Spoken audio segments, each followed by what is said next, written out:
অনুমান ভিত্তিক কথা এটা। ব্যর্থ অনুমান ভিত্তিক কথা, কিন্তু প্র্যাকটিক্যালি আসলে কি হয়েছে? প্র্যাকটিক্যালি হয়েছে কি, বাংলাদেশে একটি নির্বাচন হয়েছে। সেই নির্বাচনে আপনার জনগণ ভোট দিয়েছে। এখন যদি মনে করেন যে এই নির্বাচনটাকে বাধাগ্রস্ত করতে পারতো ইন্ডিয়া এবং আমেরিকা, সেই কথা হয়তো আমি ব্যর্থ রাইসুর এই কথার সাথে একমত। কিন্তু ভোট প্রক্রিয়ায়, ভোট অনুষ্ঠানে, সেখানে তো আমেরিকা বা ইন্ডিয়া বলেন, এটা কোনো, আমি আমি মনে করি না, এটা জনগণ তার স্বাধীন মতো ভোট দিয়েছে। এবার আছে সেকেন্ড কথায় যে ডিপ্লোম্যাসিটা, যে হুম। বিএনপি বা এই সরকার যে ডিপ্লোম্যাটিক যে ইনিশিয়েটিভটি, ফার্স্ট ইনিশিয়েটিভ নিল, এটা হলো ইকোনমিক ডিপ্লোম্যাসি। আমি বিএনপির প্রথম ডিপ্লোম্যাসিটা হলো ইকোনমিক ডিপ্লোম্যাসি। পলিটিক্যাল ডিপ্লোম্যাসি এখানে প্রচ্ছন্নভাবে লুকিয়ে আছে। অনেক কথা বললে, আপনি যদি অনেক বিশ্লেষণ তখন বলতে পারবো। ইকোনমিক ডিপ্লোম্যাসি এই জন্য বলছি যে আমরা কিন্তু একটা ডিভাস্টেড ইকোনমিক্স এর উপর দাঁড়িয়ে রয়েছি আমাদের এই। সুতরাং এইখানে আমাদের ইকোনমিক্সকে ভাইব্রেন্ট করতে হবে। সেখানে করতে গেলে আমাদেরকে কোনো একটা পলিসি নিতে হবে। ইকোনমিক ডিপ্লোম্যাসির একটা পলিসি দেখছি যে লুক ইস্ট পলিসি, অর্থাৎ পূর্বমুখী নীতি। এই যে চীন, মালয়েশিয়া, আপনার থাইল্যান্ড, কম্বোডিয়া, আপনার কোরিয়া, এই দিকের, জাপান, এই দিকের আমরা আমাদের যেতে হবে। এইটা এইটা এই জন্য আমরা নিয়েছি এই লুকিস্ট পলিসি, যে আমাদের দল যে প্রতিষ্ঠিত, যে যে যার আদর্শে শহীদ প্রেসিডেন্ট জিয়াউর রহমান, তিনিও যখন ডিফ্যাক্টো প্রেসিডেন্ট হয়ে উঠছিলেন, তখনও তিনি প্রথম চীন সফর করেছেন। এবং হুম।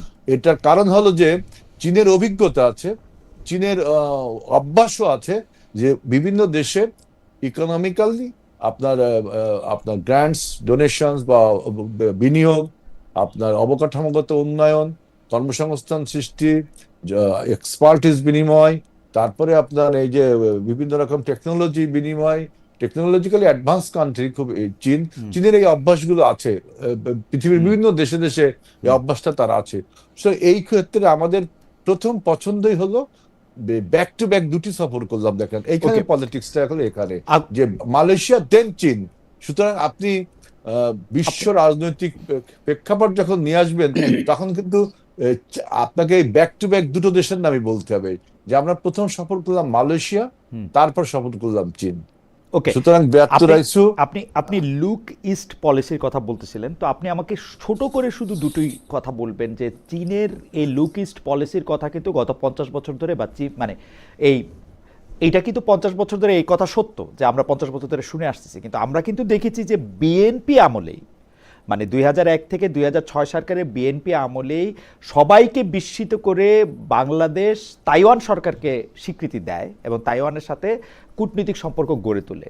তো ওইটা চীনকে মোটামুটিভাবে ক্ষুব্ধ করে, এবং এইটা আসলে কেন করা হয়েছিল হেলাল ভাই, এটা যদি আপনি একটু বলেন।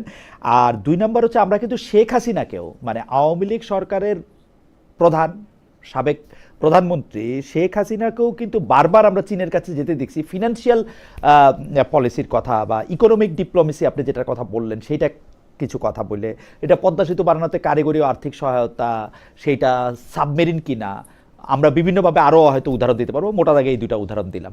এইটা আর এটা একই কিনা? না না, পদ্মা সেতু না, পদ্মা রেলওয়ে সেতু।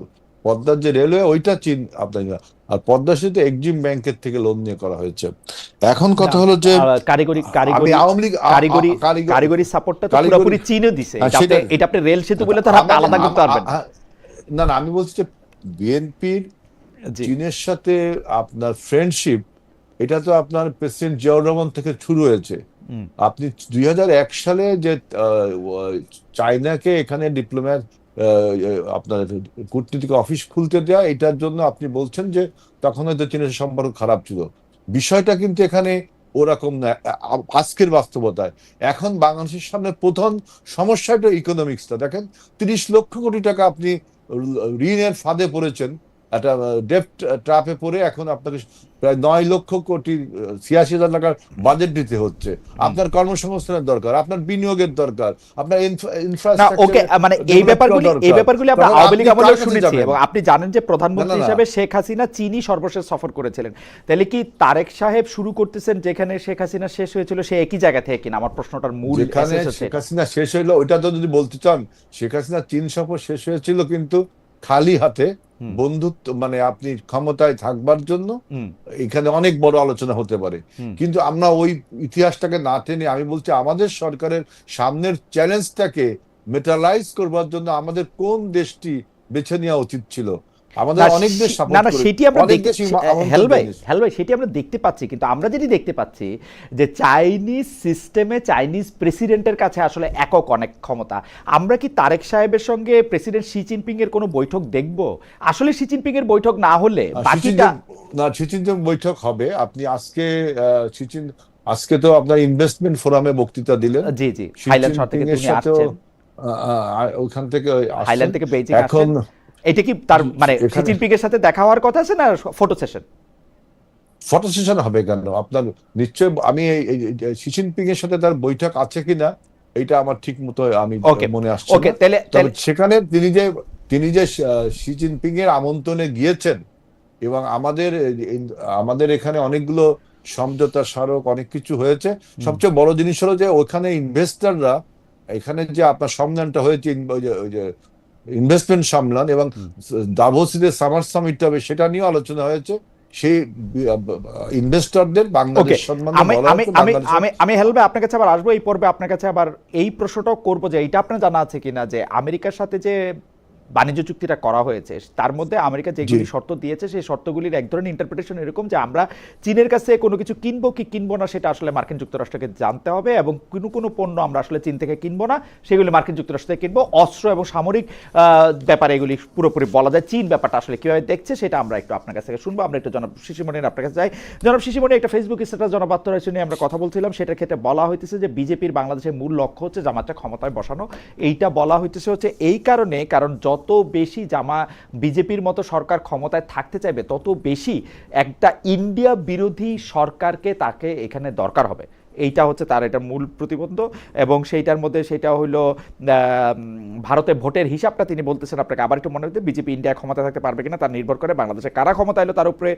এই এই এই আপনি কি এইটা এরকমই মনে করেন যে আসলে বিজেপিকে ক্ষমতায় আসার জন্যই বাংলাদেশে বিজেপির মতোই একটা দল, যেটাকে আসলে উনি জামাতে ইসলামী মনে করতেছেন, ওইটা আসা জরুরি?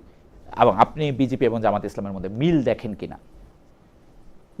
আমি তো মনে করি উনি অ্যাটেনশন সিক করার জন্য এই সমস্ত মন্তব্য করেছেন। ওকে, অনেক সময় অনেকে আলোচনায় থাকতে চান, আলোচনায় থাকতে গিয়ে ফিকটিশিয়াস কিছু ইস্যু রেজ করেন যেন আশেপাশের লোকেরা ওনাকে নিয়ে আলোচনা করে। এটাও এক ধরনের স্যাটিসফ্যাকশন। আচ্ছা, ফলে আমি মনে করি ওনার যে এই ideas and thoughts, it is neither supported by reason nor supported by statistics. Okay, কোনো কিছু দ্বারাই এটা সাপোর্টেড না। উনি আলোচনা করেছেন, রেজ করেছেন, আমরা আলোচনা করছি, এটাই ওনার স্যাটিসফ্যাকশন।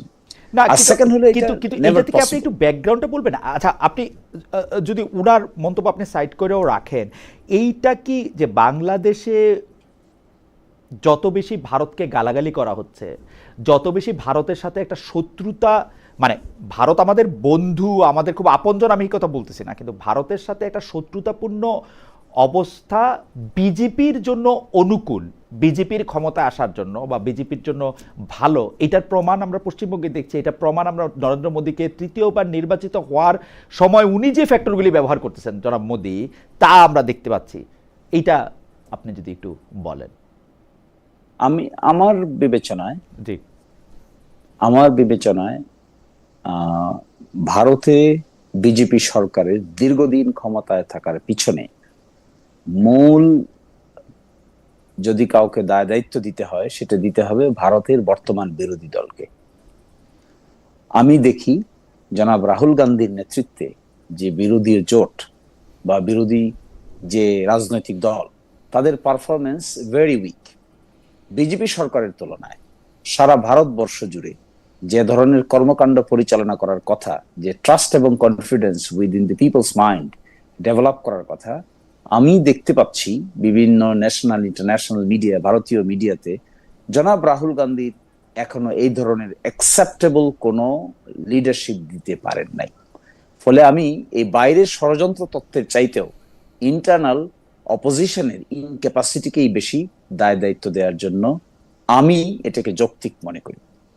আর বাংলাদেশে কে ক্ষমতায় থাকলো কে ক্ষমতায় থাকলো না, 5ই আগস্টে কি হয়েছে মহিউদ্দিন ভাই? 5ই আগস্টে ভারতীয় সরকারের সকল ইচ্ছার বিরুদ্ধে গিয়ে এই দেশের মানুষ রিভল্ট করেছে। কিন্তু এইখানেও আমার একটা ভারতীয় প্রশ্ন- সরকার আমার কাছে এখানেও একটা প্রশ্ন আছে বেশ মনির, আপনি হয়তো খেয়াল করেছেন যে ভারত এই 15 বছর যখন আওয়ামী লীগ সরকার ক্ষমতা ছিল তারা প্রায় প্রতিটা বিষয়ে কথা বলেছে, কিন্তু জুলাই এবং আগস্টের ব্যাপারে তারা অসম্ভব নীরব একটা ভূমিকা নিয়েছে। তারা এটার ক্ষেত্রে আসলে শেখ হাসিনার সাপোর্টে আইসা দাঁড়ায় নাই, বড় কোনো বিবৃতি দেয় নাই, কিছুই করে নাই। আসলে মিডিয়া আলাদা কথা, সরকারিভাবে আমার আমার নজরে পড়ে নাই যে ভারত প্রতিবার যেমন শেখ হাসিনাকে সাপোর্ট করে, বলে এটা আমাদেরও প্রবলেম, এইবার তারা এটা বলছে এটা বাংলাদেশের প্রবলেম। এটা কি কোনো কিছু বোঝা যায়? এটার পেছনে কারণ হলো আমরা একটা প্রবাদ পড়েছি না ছোটবেলায়, হ্যাঁ, যে অল্প সুখে কাতর আর অধিক সুখে পাথর।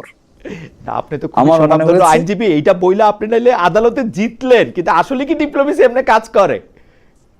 না, এখানে আমি দেখতে পাচ্ছি ভাই, দে- স্পষ্ট আমি সিম্পলি দেখতে পাই যে এই ঘটনাটায় তারা স্টিফ হয়ে গেছে, পাথর হয়ে গেছে। দীর্ঘদিন তারা বুঝতেই পারে নাই কি তাদের রিয়াকশন হওয়া উচিত। কিন্তু ঘটনাটা সেকেন্ড হলো জি বলেন। ঘটেছে, জি, এবং এই মাস আপসার্চটাকে তারা কি করে হ্যান্ডেল করবে, তাদের ব্যাপারে বাংলাদেশের ইয়াং প্রজন্মের মধ্যে যে ধরনের রিজার্ভেশন তৈরি হয়েছে, এটাকে কি করে তারা নরমাল করবে, কুল ডাউন করবে, এই চিন্তায় তাদের দীর্ঘদিন পার হয়েছে। তাদের মধ্যে দু একজন ডিপ্লোমেটদের সাথে আমাদের আগে থেকেই যোগাযোগ ছিল। আমি তাদের কর্মকাণ্ড কথাবার্তায় বুঝতে পেরেছি দে আর এট এ ফিক্স, তারা নিজেদেরকে লস করে ফেলেছিল। অথবা কি করে, অথবা কোন জায়গা থেকে start এটা হচ্ছে করবে? একটা কথা, অথবা তারা আসলে শেখ হাসিনার প্রতি থেকে আস্থা হারায় ফেলছে, যে শেখ হাসিনাকে দিয়ে তাদের আর কাজ হবে না, তাদের নতুন সরকার দরকার, এটাও তো হইতে পারে। আবার তো ঠিক এই শেখ হাসিনাকে নিজের বাড়িতে রাখিছে। না, নিজের বাড়িতে সরকার রাখে নাই, দিচ্ছে। শেখ হাসিনা কিন্তু বন্দী। শেখ হাসিনা কোনো তার মুভমেন্ট নাই, কিছু নাই, সামনে আসতে পারে না, ভিডিও নাই, ছবি নাই, কিছু নাই, সংবাদ সম্মেলন নাই, কিছু নাই, তাকে তো কিছু করতে দেওয়া হচ্ছে না। এমন না, কি কিছু করতে দেওয়া হচ্ছে না, কিন্তু যেভাবে রাখা হয়েছে, কিভাবে রাখা তাকে হয়েছে তো বলেন, কিভাবে রাখা হয়েছে বলেন, আপনার আমাদের যে- কাছে কি কোনো তথ্য আপনার যে আছে? তার যে বেসিক নিডস আছে, বেসিক নিড কে ফুলফিল করছে এখন? না, বেসিক নিডস তো জেলখানা থাকলেও ফুলফিল করে না, এনিহোয়ার করে, কিন্তু ওই দেশে তো এর চেয়ে বেশি নিশ্চয়ই তিনি জেলখানায় নাই। না, আপনি কিভাবে জানেন জেলখানায় নাই? আমরা তো তাকে কোনোদিন প্রকাশ্যে আইসা একটা সংবাদ সম্মেলন করতে দেখলাম না। আপনি কি করে জানেন? আমরা তো তাকে অনলাইন বক্তৃতা তো মানে জাতিসংঘের যে রুলগুলি আছে সেখানে আপনি ফোনটা কাইরা নিতে পারবেন না, কিন্তু আপনি কি সামনে আসবেন না? আপনি বলেন, আপনি কি একটা সংবাদ সম্মেলন আসবেন না? আপনি কি একটা সাংবাদিকের সাথে কথা বলবেন না? বলছেন আপনি এখনো? আমি দেখি নাই। হাউএভার, আমি একটু প্রশ্নটার আগাই। আপনি কি মনে করেন যে জামায়াতে ইসলামী এবং বিজেপি তারা একই ধরনের রাজনৈতিক দল, একই ধরনের উপজীব্য ব্যবহার করে তারা মানুষের ভোট বা আস্থা পাওয়ার জন্য? মনে হয় না, আমি তো এটা দেখছি না। আমি তো মনে করি জামাত ইসলামী তার কর্মে, কাণ্ডে, এজেন্ডায়, বিশেষ করে লাস্ট ইলেকশনে যে ধরনের কর্মকাণ্ড নিয়ে মানুষের সামনে হাজির হতে চেয়েছে, it was very inclusive, it was very innovative, and it was very attractive. এবং অ্যাকর্ডিংলি জামাত ইসলামের যে জাম্পিংটা দেখবেন, ভোটার রেশিও জাম্পিং এর মধ্যে জামাতের এই সমস্ত পলিসির সঙ্গে বাংলাদেশের ইয়াং প্রজন্মের বড় একটা অংশ রেসপন্ড করেছে। আর না হলে 5-7%, 10% ভোট থেকে এটা 40% ভোটে রূপান্তরিত হলো কি করে, কিভাবে সম্ভব? ফলে এই যে নিউ কনটেক্সটটা ডেভেলপ করেছে জামাত ইসলামী, এই নিউ কনটেক্সটের সঙ্গে নিজেকে খাপ খেয়ে একটা মডার্ন অ্যাডজাস্টমেন্টের মধ্য দিয়ে নিজেকে উপস্থাপন করার চেষ্টা করছে। এটি বাংলাদেশের সংস্কৃতি, বাংলাদেশের ইতিহাস, বাংলাদেশের পলিটিক্স, বাংলাদেশের মানুষের চিন্তা চেতনাকে প্রাধান্য দিয়েই করা। এবং সিমিলার ফ্যাশন যদি বিজেপি সেখানে করে থাকে, তাহলে this is their context, this is their design. কিন্তু আমাদের কনটেক্সট এবং design is separate. Barrister Shishirmoni, আপনি এখন যে দুটা লাইন বললেন যে জামাত সম্পর্কে, এই দুইটা লাইন কি আপনার লাইন নাকি জামায়াত ইসলামের লাইন? যে আপনি এটা আমাদের লাইন। আপনারই লাইন না জামাতের লাইন? আমাদের এটা মডার্ন, আমাদের লাইন, জামাত ইসলামের লাইন। জামাত ইসলামের লাইন। ওকে, আমি আবার আসবো আপনার কাছে। আমি একটু আমি একটু বলি, যে হেলাল ভাই, আমি একটু বলি ভাই। হেলাল ভাই, আমি আপনার একটু- তো জামাত আমাকে- ইসলামী, হেলাল ভাই আপনার তো জামাত ইসলামী নিয়ে অনেক আগ্রহ, অনেক পড়াশোনা। আপনি যদি মনে করেন আমার একটু প্রশ্ন করার সুযোগ, আচ্ছা আপনি বলে নেন।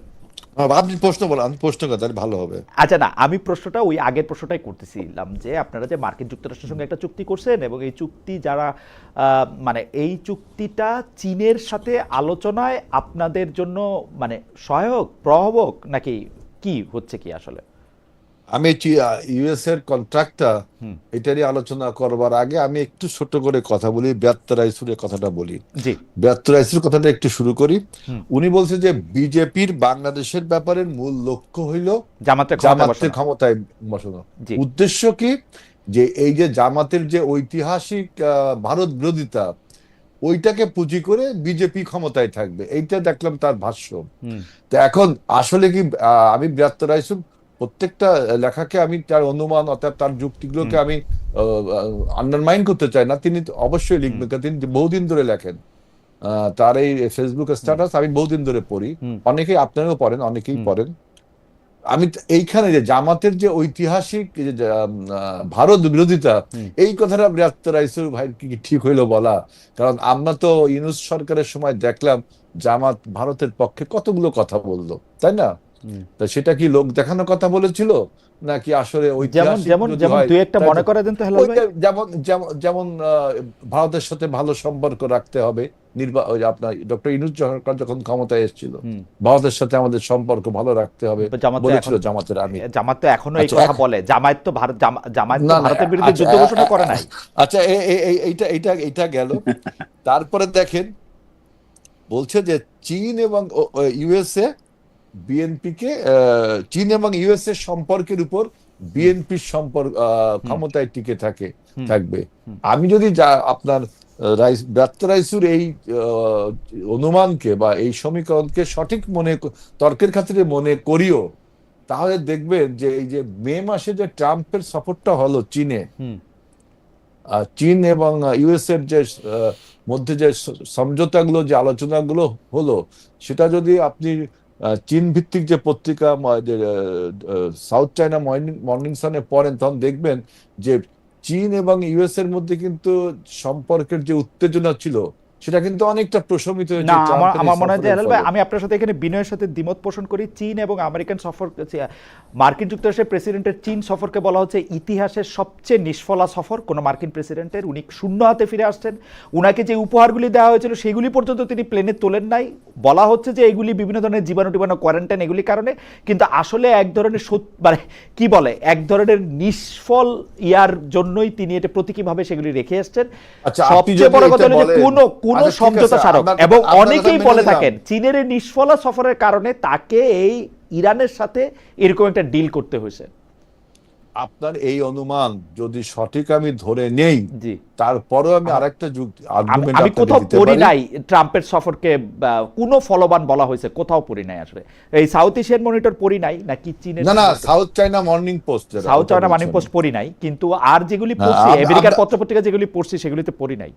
না আমি বিভিন্ন আপনি বিভিন্ন জি, ওয়েবনারে আলোচনাগুলো শুনবেন। আমি তো আর মনে করেন চীনের ভিতরে ঢুকিনি জি, বা আমেরিকার ভিতরে ঢুকিনি। আপনি যেমন পড়ছেন আমি ওরকম পড়েছি। জি, এখন আপনার এই অনুমান যদি সঠিক মনে করি আমি, হুম, আমার অনুমানটা আপনি যদি ভুল ধরেন, তাহলে এখন আমি বলতে পারি যে পৃথিবীর যে ভর কেন্দ্র, শক্তির যে ভর কেন্দ্র, যা আগে ছিল আমেরিকা রাশিয়া, হুম, সেটা এখন আমেরিকা চীন হয়েছে, তাই না? রাইট, এটা তো আপনার এই এই সূত্র তো ঠিক। হ্যাঁ, তার মানে একটা ভর কেন্দ্র এখন এশিয়ায় আসলো। হুম, তাহলে সেই ক্ষেত্রে আপনি যদি আমাদের সাথে চীনের সম্পর্ক থাকে, হুম, আর একই সাথে আমরা যদি ইউএস এর সাথেও আমাদের একটা ঐতিহাসিক সম্পর্ক রয়েছে, হুম, আপনি যদি বলেন যে কেন ঐতিহাসিক সম্পর্ক রয়েছে, ইউএস এর সাথে বিএনপি সরকারের কখনো আপনার টক্কর লাগেনি। এবার যে চুক্তিটা হয়েছে, ইউএস এর সাথে আমাদের যে চুক্তিটা হয়েছে, এই যে হুম, চুক্তিটা আমাদের হুম, হয়নি, হুম, ইউনূস সরকারের হয়েছে, হুম, সেই চুক্তিটাকে আমরা অ্যাডভান্স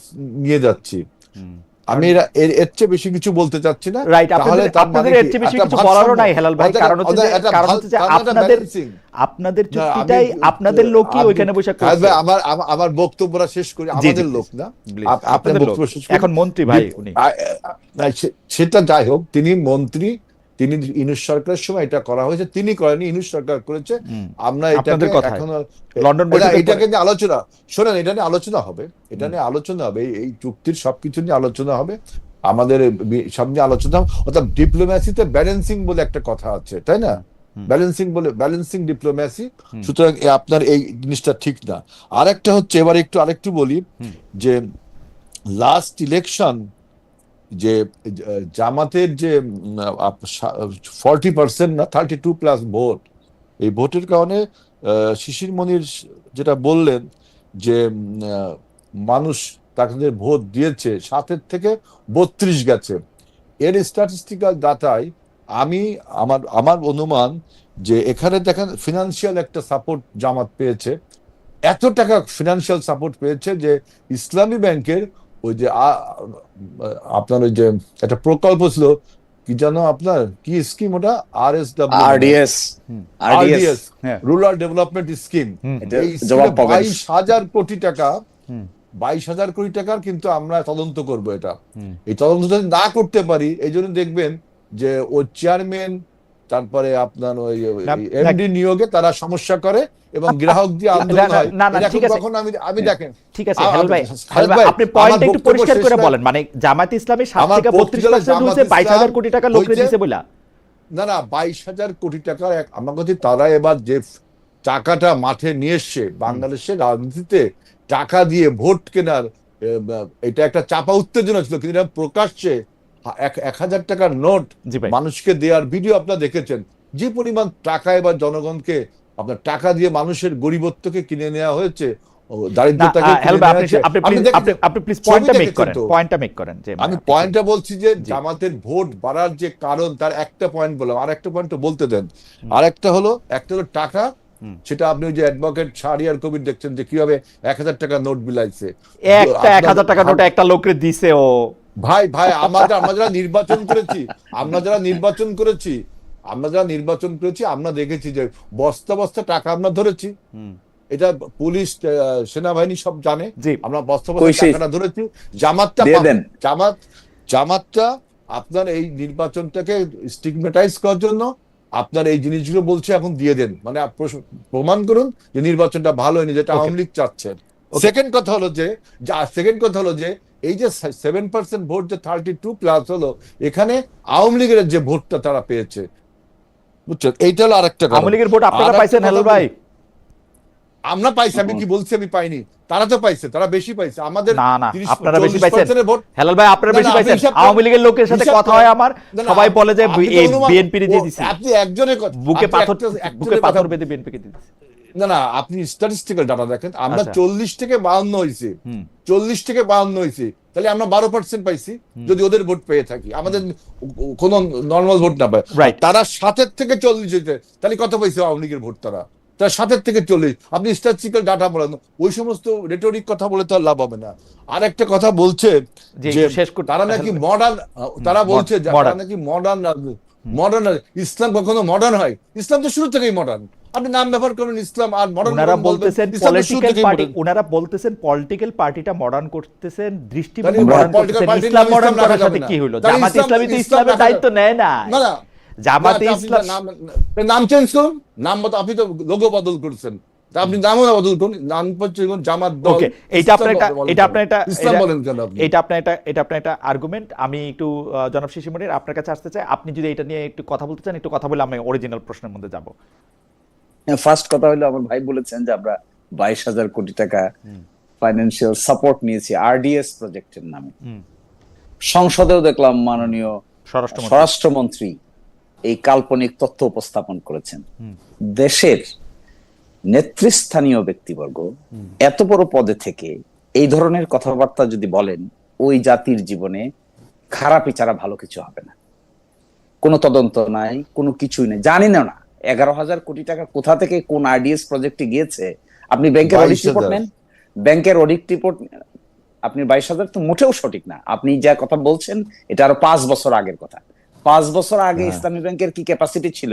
2017 সালে ইসলামী ব্যাংকে দখল করে নিয়ে গেছে আসালাম। সেই আসালামকে তো আপনারা এখন ফেরানোর চেষ্টা করছেন, আইন সংশোধন করছেন, তার সহযোগী এখানে নিয়ে আসার চেষ্টা করছেন। পুরো ব্যাংকের 82% শেয়ারকে নিয়ে যাওয়ার চেষ্টা করছেন। আমাকে জিনিসটা একটু বুঝতে দেন। এই কথা কি ঠিক যে ইসলামী ব্যাংকে যারা কাজ করত তারা আসলে এক ধরনের পরীক্ষিত জামায়াত বা শিবিরের লোক? এই কথা কি ঠিক? এই আরডিএস প্রোগ্রামটাতে যারা সুবিধা পেয়েছে তারা জামায়াত ইসলামী বা শিবিরের লোক, বা জামায়াত ইসলামী বা শিবিরের দাওয়াতে তারা এই সুবিধাটা পেয়েছে? এই কথা কি ঠিক? মানে 22,000 কোটি টাকা, 11,000 কোটি টাকা, 10,000 কোটি টাকা, 7,000 কোটি টাকা আপনি টাকার অঙ্কটা 17, 18, 19, 20 আপনি প্রোগ্রামটার কথা বলেন, এবং যারা এটা লক্ষ্য উদ্দেশ্য ছিল তারা এটা সুবিধা পেয়েছে কিনা সেটার কথা বলেন, এবং ইসলামী ব্যাংকে যারা কাজ করছেন তারা জামাতে ইসলামী এবং শিবিরের লোক কিনা সেটা একটু বলেন। আমরা বাকিটা দর্শকরা যা বোঝার বুঝে নিক। বুঝে নেবো আমার দর্শক। ফার্স্ট কথা হলো ইসলামী ব্যাংকটাকে নিয়ে এদেশে যা হয়েছে এটি সাংঘাতিক ধরনের আপত্তিজনক কাজ হয়েছে, যার অরিজিনেট করেছিল তৎকালীন সরকার।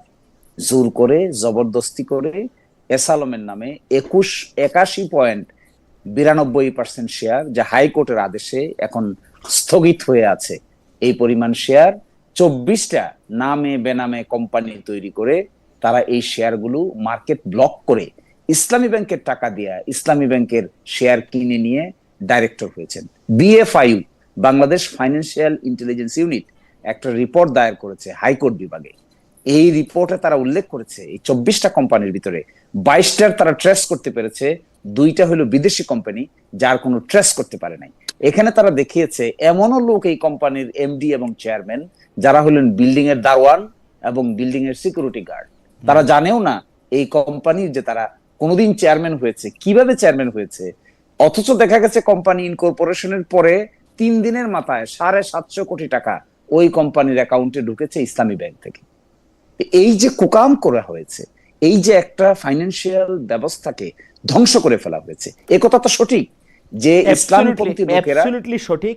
এস আলমের 24টা কোম্পানি যেটা বেনামের, আপনি খুব সুন্দর করে অল্প কথা বলছেন, এই প্রত্যেকটা জিনিস আমিও, আপনি যেরকম দলিল দেখে বলতেছেন আমিও মোটামুটি একই রকম দলিল দেখছি। আমার পড়া আপনার মতো তো শার্প না। প্রথমে বলতে হবে ইসলামী ব্যাংকের মালিক কি জামাত ইসলাম, এটাকে না, কিন্তু আমার প্রশ্ন না হেলাল ভাই, আমি এই প্রশ্নটা করি, আপনি আমাকে প্রশ্ন করার টাইম না, এখন তো আমার আর মহিউদ্দিন ভাই আলাপ করা। হ্যাঁ জি জি জি, বেরিসা মনির, আপনি যদি একটু বলতেন যে জামায়াতে ইসলামীর এই আরডিএস প্রজেক্টটার লক্ষ্য বা যারা ক্লায়েন্ট, যারা ওই পাশে আছেন, তারা আসলে জামায়াতের রাজনীতি, ভোট, জামায়াতের দলগত সুবিধা তার সাথে সম্পর্কিত কিনা, জামায়াত ইসলামীতে যারা চাকরি করছেন তারা জামাত শিবিরের লোক কিনা? আমি আপনাকে সুনির্দিষ্টভাবে আনসার দিব ভাই। এটা হলো আরডিএস রুরাল ডেভেলপমেন্ট স্কিম।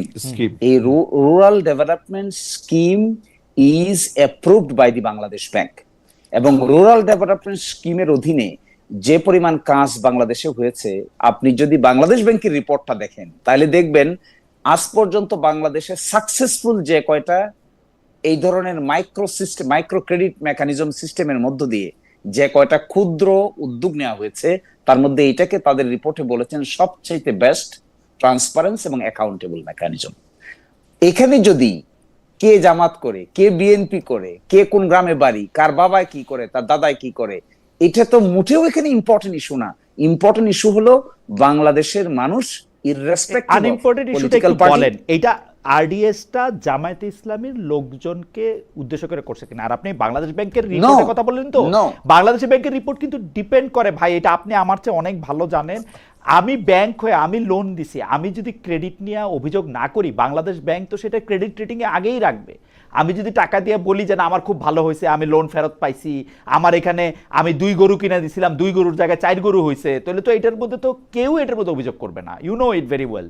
না, এইভাবে কিন্তু শুধু এই আরডিএস মাইক্রো ক্রেডিট প্রজেক্ট না, আপনি জানেন ডক্টর মোহাম্মদ ইউনূসের গ্রামীণ ব্যাংকের প্রজেক্টও কিন্তু প্রথম 10, 15, 20 বছর অনেক ভালো দেখানো হয়েছে, এটা দেখানোই যায়। আমি এটার সুনির্দিষ্ট আনসার হলো, এই ব্যাপারে যদি কারো সুনির্দিষ্ট কোনো তথ্য জানতে হয় তাহলে তাকে ইসলামী ব্যাংক কর্তৃক পরিচালিত এই প্রজেক্টের অডিট রিপোর্ট সহ বাকি জিনিস দেখতে হবে। এবং দেখতে হবে এট দ্য সেম টাইম এখানকার মানিটা ডিফালকেট হয়েছে কিনা সেটা দেখতে হবে। এখন সেইটা না দেখে কেউ যদি এটাকে পলিটিক্যাল রেটরিক বলে পার্লামেন্টে একটা এলোমেলো বক্তব্য দিয়ে দেয়, আমার তো ধারণা এটা অতীতের ব্যাংক ডিফালকেশন সিস্টেমকে আরো অ্যাক্সিলারেট করবে। এটা উচিত না। আর সেকেন্ড কথা হলো ভাই, কারা কাজ করে এখানে, কারা কাজ করে দেখেন। ইসলামী ব্যাংকের একটা পরীক্ষা হয়, এই পরীক্ষাটা আইবিএ কর্তৃক কন্ডাক্টেড ইন্ডিপেন্ডেন্ট পরীক্ষা। এই পরীক্ষায় যে টিকবে সে জামাত করে না কি করে না করে এটা তো দেখার বিষয় না। যদি আইবি এর পরীক্ষায় এই আইবি এর পরীক্ষায় যেহেতু ইসলামী ব্যাংকিং সংক্রান্ত আমি প্রশ্নপত্রে দেখেছি বেশ কয়েকটা স্পেশাল প্রশ্ন থাকে। ইসলামী ব্যাংকিং সম্পর্কে তার আইডিয়া আছে কিনা, ইসলামী ব্যাংকিং সম্পর্কের মুদারাবা, মুশারাকা, কতগুলো টার্মিনোলজি আছে, এই টার্মিনোলজি সম্পর্কে তার ধারণা আছে কিনা। আচ্ছা বলেন তো, একটা স্পেশালি কন্ডাক্টেড একটা ব্যাংক, সে তার যে জনশক্তিকে রিক্রুট করবে তার কাছে ওই যোগ্যতাটা আছে কিনা এটা জানতে চাইতে পারে না? পারে। আচ্ছা, এবং সেটা যদি আইবি কন্ডাক্ট করে, রাইট, এটা যদি এখন জামাত ইসলামের লোকজন ভালো পারতেই পারে, কিন্তু এইবার আপনার লোক পারলে আপনার লোক আসবে। এইবার যাদেরকে চাকরি থেকে বাদ দেওয়া হইলো তারা কি এইরকম একটা পরীক্ষা দিয়ে আসছিল? জামাত ইসলামীর কাছে যখন ব্যাংকটা ছিল এরকম একটা পরীক্ষা দিয়ে আসছিল? আরো দেখেন, আরো ইন্টারেস্টিং এই কথা বললে ভাই আমাদের টক শো রেখে আমরা সবাই পালাইতে বাধ্য হব। এবং 10,000 কর্মকর্তা কর্মচারী এস আলম সাহেব নিয়োগ দিয়েছেন যাদের কোনো পরীক্ষাই না হয়, কোনো পরীক্ষা নেওয়া হয় না, কোনো এক্সাম নাই। উনি চট্টগ্রামে গিয়েছেন খাতুনগঞ্জে, মানুষ দেখছে উনি খাতুনগঞ্জে সকালবেলা, আমি একটা ভিডিও দেখাবো আপনাকে, পাঠাবো আমি আপনার কাছে, উনি ওই যে মুড়ি মুরকি বিক্রি করার মতো গাড়িতে যাচ্ছেন, ডানে একজন বামে একজন ওনাকে সিবি দিচ্ছে, এই সিবি ওলা সকল লোকেরা চাকরি পেয়ে গেছে। উনি সকালবেলা একটা চায়ের দোকানে কাজ করতে, চা খেতে গেছেন, আমার কাছে চাকরিচ্যুত অনেকে এরকম, মানে পরে যখন জামাত ইসলাম অনেকে আমাকে পাঠায় বলছেন যে তারা পরীক্ষা দিচ্ছেন, তাহলে তারা নিশ্চয়ই সত্য বলেন নাই। নিশ্চয়ই তারা যদি এর মধ্যে, হ্যাঁ আমি আমার কথাকে এভাবে বলছি, সত্যিকার অর্থে পরীক্ষা দিয়ে যদি কেউ এখানে ঢুকে থাকেন তারপরে তার সঙ্গে তার মানে সবাই পরীক্ষা দিয়ে ঢুকেন নাই এটা আপনি জানেন না? না, আমি এতটুকু জানি ওনাদেরকে বলা হয়েছিল যে বিশেষ স্কিমে হঠাৎ করে যারা জয়েন করছেন তাদেরকে আইবি এর অর্গানাইজ করে একটা পরীক্ষার নতুন আয়োজন করা হোক। ওই পরীক্ষায় যারা যারা উত্তীর্ণ হবেন, অতীতে পরীক্ষা দেন নাই, তারা সবাই চাকরি পাবেন, কন্টিনিউ করবেন। আর যারা এই পরীক্ষাতে অংশগ্রহণ করবেন না তারা অটোমেটিক্যালি, দেখেন ওই পরীক্ষায় যাদের পরীক্ষা নিতে বলা মাত্র 500 জন লোক, রাইট, যাদের পরীক্ষা নিতে বলা হয়েছিল তাদের মধ্যে যারা পরীক্ষা অংশগ্রহণ করেন নাই তারা আগেও কোনো পরীক্ষা দেন নাই, এই তো আগেও কোন পরীক্ষা দেন 500 জন পরীক্ষা অংশগ্রহণ করেছে। ওকে, ঠিক আছে। যারা পরীক্ষা অংশগ্রহণ করেছে, যারা পাস করেছে, সবাই ইসলামী ব্যাংকে আছে। আমাকে যারা বলেছেন তারা বলেছেন যে তারা আগেও পরীক্ষা দিয়েছেন, পরে তাদেরকে আবার পরীক্ষা দিতে বলা হয়েছে। হাওয়েভার আমি একটু আগাই, আমাদের একজন দর্শক, উনার নাম এলাহিমির, উনি বলছেন আমেরিকার সাথে চুক্তির মাধ্যমে বাংলাদেশকে কলোনিতে পরিণত করা হয়েছে, জামায়াত এনসিপি চুপ কেন? খলিলুর আমেরিকার এজেন্ট, জনগণের ভোটে বিএনপি ক্ষমতা ভোগ করছে, তাহলে গণভোট বাস্তবায়ন করা হচ্ছে না কেন? অনেকগুলি বিষয় বলেছেন। আমি হেলাল ভাই আপনার কাছে আসবো। হেলাল ভাই আপনার কাছে প্রশ্ন নিয়ে আসবো নাকি আপনি বলতে চাইছিলেন? বা আমি একটু 2 মিনিট একটা বলি, প্লিজ বলেন। যে ইসলামী ব্যাংকের মালিক কি জামাতে ইসলাম নামক রাজনৈতিক দলের? ইসলাম নাম দেখলে তাদের মালিকানা দাবি করতে হয় কেন?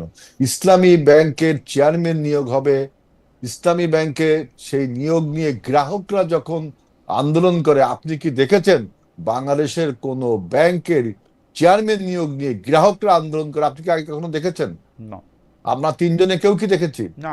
আর ইসলামী ব্যাংকের মালিকানা কিভাবে তারা দাবি করে? যদি আরডিএস প্রকল্পে দুর্নীতি হয়েছে কি হয়নি বাংলাদেশ ব্যাংকে, সেটা তদন্ত করার কি বর্তমান পরিষদের কি এখতিয়ারে পড়ে না? আমি দুর্নীতি তদন্ত করতে পারি না? যে চাকরি করবেন 17 থেকে, সমস্যা কি? এটা নিয়ে হইচই করে কেন? 17 সাল থেকে 24 সাল পর্যন্ত নিয়োগ হয়েছে। ছোট একটা প্রশ্ন করব। আমার কথা শেষ হয় না, আমি জানি আপনি কথা বললেন। আমি দরকার হইলে ব্যারিস্টার মনির আমার ছোট ভাইয়ের মতো, ওরে আর কথা বলতেই দিব না, ওর কাছে এটা দাবি। আমার প্রশ্নটা কি করে নেই, আমার প্রশ্নটা হচ্ছে বর্তমান ইসলামী ব্যাংক বলে যে প্রতিষ্ঠানটা এক্সিস্ট করে সেইখানে এস আলম সাহেবের সেখানে কি আছে? মানে কি মালিকানা আছে?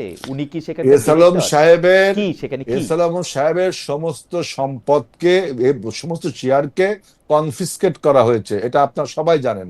এবং এই এস আলম সাহেব যে সমস্ত এই ব্যাংকগুলো খেয়ে ফেলেছে তার বিচার আমরা একটা জায়গায় থাকি, এত বড় বড় ব্যাপার বুঝি না হেলাল ভাই, এত বড় বড় ব্যাপার বুঝি না সবকিছু। হেলাল ভাই আমি বলি, এটা আমি বুঝলাম না, তাকে মালিকানা কৈফিয়ত দেওয়া হচ্ছে, বলা হচ্ছে পুরো। আমি দেখলাম ব্যাংক কর্মকর্তা, বাংলাদেশ ব্যাংক বলছে পুরনো যারা শেয়ার হোল্ডার ছিল তারা ওই যে কত পার্সেন্ট টাকা দিয়ে শেয়ার হোল্ডার হতে পারবে।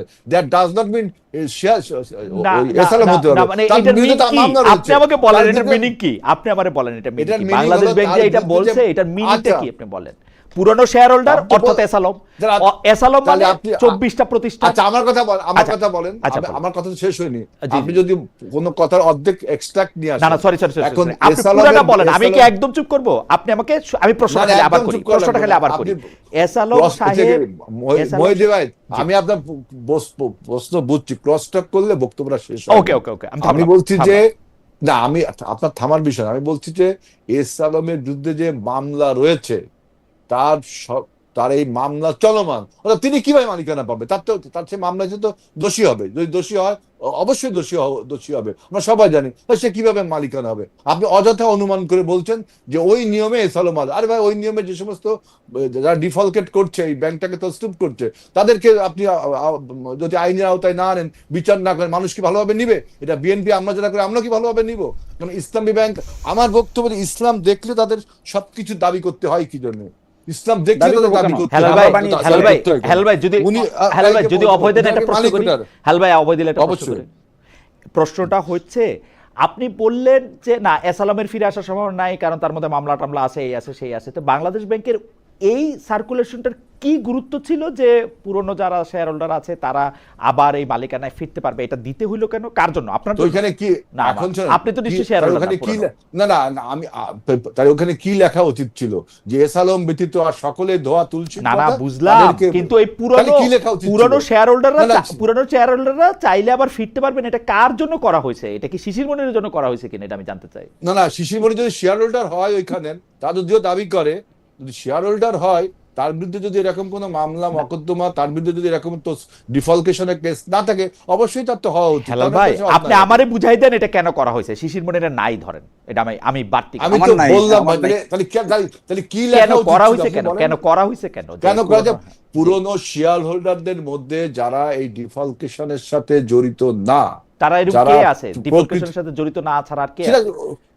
সেটা আমি জানি না কারা, যদি কেউ থাকে কিনা। আমি সে তো বলি ব্যাংক, কে যারা ওই আছে, ব্যাংক- এসালম আছে উনি কি একাই ব্যাংকের মালিক? আরো director আছে, মোটামুটি উনি ভাবে একাই তাই, ব্যাংকের- একাই নামে না, ওনার কত পার্সেন্ট শেয়ার জানো? ওনার কত পার্সেন্ট জানো? 82%, 82% শেয়ার। হ্যাঁ। তাহলে আর 18% লোকের কি হবে? ও 82%। কি হবে? হেলাল ভাই, আপনি 82% বাদ দিয়ে 18% এর জন্য চিন্তা এখন করতেছেন? শোনেন। না না, চিন্তা করবো কেন? আপনি কি একটা আইনকে সার্বজনীন আচ্ছা ঠিক আছে, আপনি এইটাকে শেষ নিয়ে করেন। আমরা এত- হেলাল ভাই, আমার মনে হয় আপনি শেষ এত- করেন। আমরা আমরা আর আপনার একটা বাধা না দিই। জি। আর একটা কথা যে শিশিরমণি মানে সে কিন্তু স্বীকার করছে যে ইসলামী ব্যাংকের মালিকানা তাদের।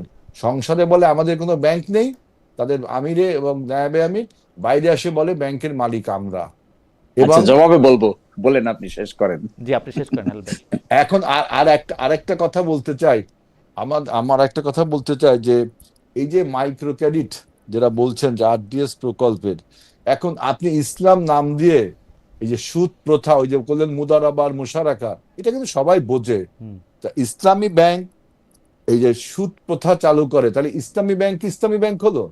না মানে ইসলামী ব্যাংক না, মানে তো ইসলাম না। হেলাল ইসলামী ভাই, ব্যাংক মানে কি আর ইসলাম? হেলাল ভাই, ইসলামিক একদিন অর্থনীতি- একদিন এটা নিয়ে আমরা আলাদা আলোচনা করবো না। আপনার ব্যাপারটা পরিষ্কার, আপনি বলতে চান যে এটা একটা আইন হয়েছে, সেই আইনের ক্ষেত্রে আদালত সিদ্ধান্ত দিবে, সেটার ক্ষেত্রে এসালমকে সুবিধা দেওয়ার জন্য আসলে বাড়তি কোনো কিছু করা হয় না। এবং জামাতে ইসলামের ক্ষেত্রে মালিকানা আছে কি নাই সেই ব্যাপারটা আমি এরকম করে দেখি, জামাতে ইসলামী করে এরকম বহু লোকের ইসলামী ব্যাংকের শেয়ার থাকতে পারে, তার মানে তো এটা জামাতে ইসলামী দলের একটা ব্যাংক বা প্রতিষ্ঠান না। হয়ে যায় না। এইটাই যেমন আমার হেলাল ভাই, বক্তব্য, এইটাই আমার আপনি বক্তব্য। বিএনপি করেন, ধরেন আপনার একটা লঞ্চ আছে, এটা কি বিএনপির লঞ্চ হবে?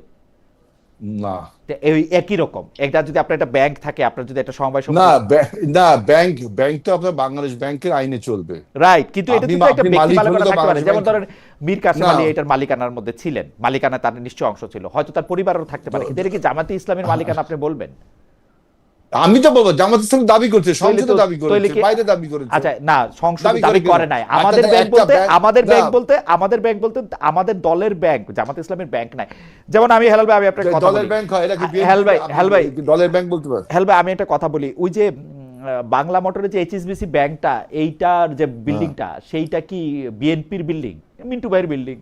না মিন্টু ভাইয়ের বিল্ডিং না? না, বিএনপির বিল্ডিং হবে কেন? তাহলে এখন ওই বিল্ডিং এর কোনো মামলা সংক্রান্ত বিষয়ে যদি বিএনপি অন্যায় অবৈধভাবে কোনো কথা বলে, ঠিক একইভাবে আপনার ইসলামী ব্যাংকের এমডি চেয়ারম্যান নিয়োগের ব্যাপারে তাদের কর্মকর্তা 17 সাল থেকে 24 সাল পর্যন্ত যারা ছাঁটাই বা নিয়োগ হয়েছে, এইসব নিয়ে বাংলাদেশ ব্যাংক যখন তদন্ত করে, তখন তারা রাজপথে মিছিল করে।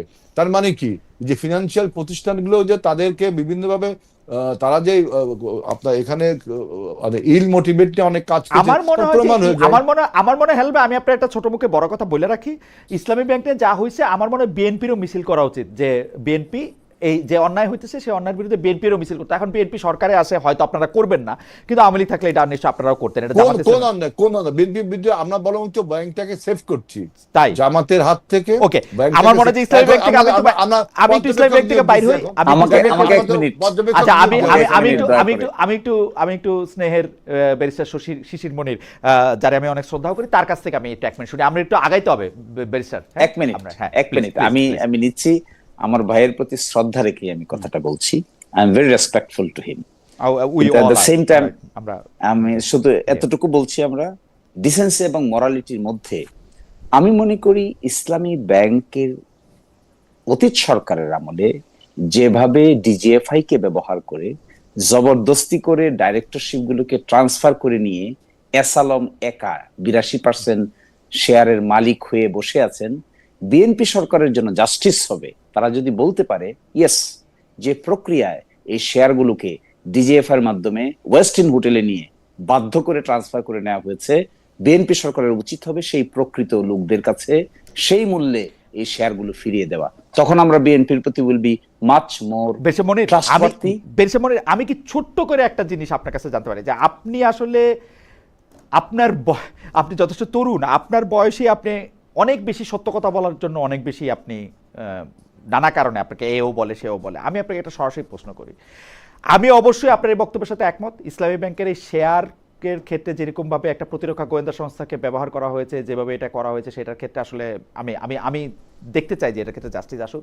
কিন্তু আমি একটা প্রশ্ন আপনাকে করতেই চাই, জামায়াতে ইসলামী এই ইসলামী ব্যাংক নামক সফল আর্থিক প্রতিষ্ঠানটিকে রাজনৈতিক কারণে ব্যবহার করেছে কিনা? আজকে 10 বছর ধরে, গত 15 বছর ধরে এটি করেছে কিনা রাজনৈতিক কারণে? জনসমর্থন পাওয়ার জন্য, তার চাকরি দেওয়ার জন্য, টাকা প্রজেক্ট করে টাকা দেওয়ার জন্য? কখনো করেনি, এখনো করবে না, ভবিষ্যতেও কোনোদিন করবে না। কিন্তু জামাতে ইসলামী চায় এই যে একটা উদ্যোগ নেওয়া হয়েছে, বাংলাদেশে পরপর বেশ কয়েকবার 1 নম্বর ব্যাংকে রূপান্তরিত হয়েছে, প্রফেশনালি ভায়াবল, পুরা সাউথ এশিয়ায় it's a very good example. যাদের ত্যাগে, যাদের কষ্টে, যাদের ঘামে, শ্রমে এরকম একটা প্রতিষ্ঠান ডেভেলপ করে তাদের প্রতি অন্যায় করা। রাইট, এই অন্যায়টা জামাত ইসলামী কি সব অন্যায়ের বিরুদ্ধে কথা বলে? মনে করেন দেশ ও রাষ্ট্রের বিরুদ্ধে, যেইখানে আর্থিক প্রতিষ্ঠানের বিরুদ্ধে যত অন্যায় আছে তা কথা বলে, নাকি Jamaat Islami pick and choose করে? যেইটা আসলে হেলাল ভাই ইঙ্গিত করলেন, আমি সরাসরি বলি, Jamaat Islami pick and choose করে ইসলামী ব্যাংকের বেলায়, Jamaat Islami pick and choose করে হচ্ছে ইবনে সিনার বেলায়, Jamaat Islami pick and choose করে তার সব প্রতিষ্ঠানের বেলায়, কিন্তু অন্য সব কিছুর ব্যাপারে এরকম ভাবে করে না। এই আপনার এই ক্রিটিসিজমটাকে আই এম অ্যাকসেপ্টিং ইট। উচিত জামাত ইসলামীর যেখানেই ফাইন্যান্সিয়াল ডিফালকেশন হবে, অনিয়ম হবে, অন্যায় হবে, জামাত ইসলামীর দায়িত্ব is to protest each and everyone. কিন্তু প্র্যাকটিক্যালিটি হলো সবগুলো তো আসলে সমভাবে সম্ভব হয়ে ওঠে না। যেখানে যতটুকু দেওয়া দরকার, সেটা জামাত ইসলামী এখন যে ধরনের রাজনৈতিক দলে পরিণত হয়েছে, এটা শুধু তাদের নিজস্ব ইস্যুর বাইরে গিয়েও জাতীয় ইস্যু, আন্তর্জাতিক ব্যাপার এবং বাংলাদেশের 20 কোটি মানুষকে অ্যাড্রেস করা, এটা তাদের দায়িত্ব। আমি উদাহরণ দেই ব্যারিস্টার শিশিমনি, আমেরিকার সাথে বাংলাদেশের একটা বাণিজ্য চুক্তি হয়েছে, সেই চুক্তির ব্যাপারে খলিলুর রহমান স্পষ্ট বলছে যে আমি বিএনপি এবং জামাতের সাথে কথা বলে চুক্তিটা করছি, যেহেতু মাত্র 3 দিন আগে। জামায়াতের আমির প্রথমে ছোট গলা কইরা, খুবই এমন ভাবে শোনা যায় না এমন করে বলছে যে আমাদের সাথে কোনো কথা হয় নাই, কিন্তু তারপরে জামাতে ইসলামী এইটা নিয়ে আর একটি কথাও বলে নাই। আমরা কিন্তু আমেরিকার ইসরায়েলের অন্যায় আক্রমণ টুয়ার্ডস ইরান, এইটার ক্ষেত্রেও জামাতে ইসলামের অবস্থান আমরা দেখছি ধরি মাছ নাচই পানি অবস্থান। এইটারে জামাতে ইসলাম নিজের মনে করে না। নিজের মনে করে কখন? তার যখন ব্যবসায় আক্রান্ত হয় তখন, তার যখন টাকা পাওয়ায় আক্রান্ত হয়, তার যখন এইটাতে আক্রান্ত হয় তখন সে করে। বেশি মনে, আপনি যদি একটু বলতেন যে আমার এই দেখাটা ভুল কিনা। না, আমি আপনাকে ভুল বা শুদ্ধ এত বড় কথা বলার মতো আমার মানে এত অধ্যত্ত নাই।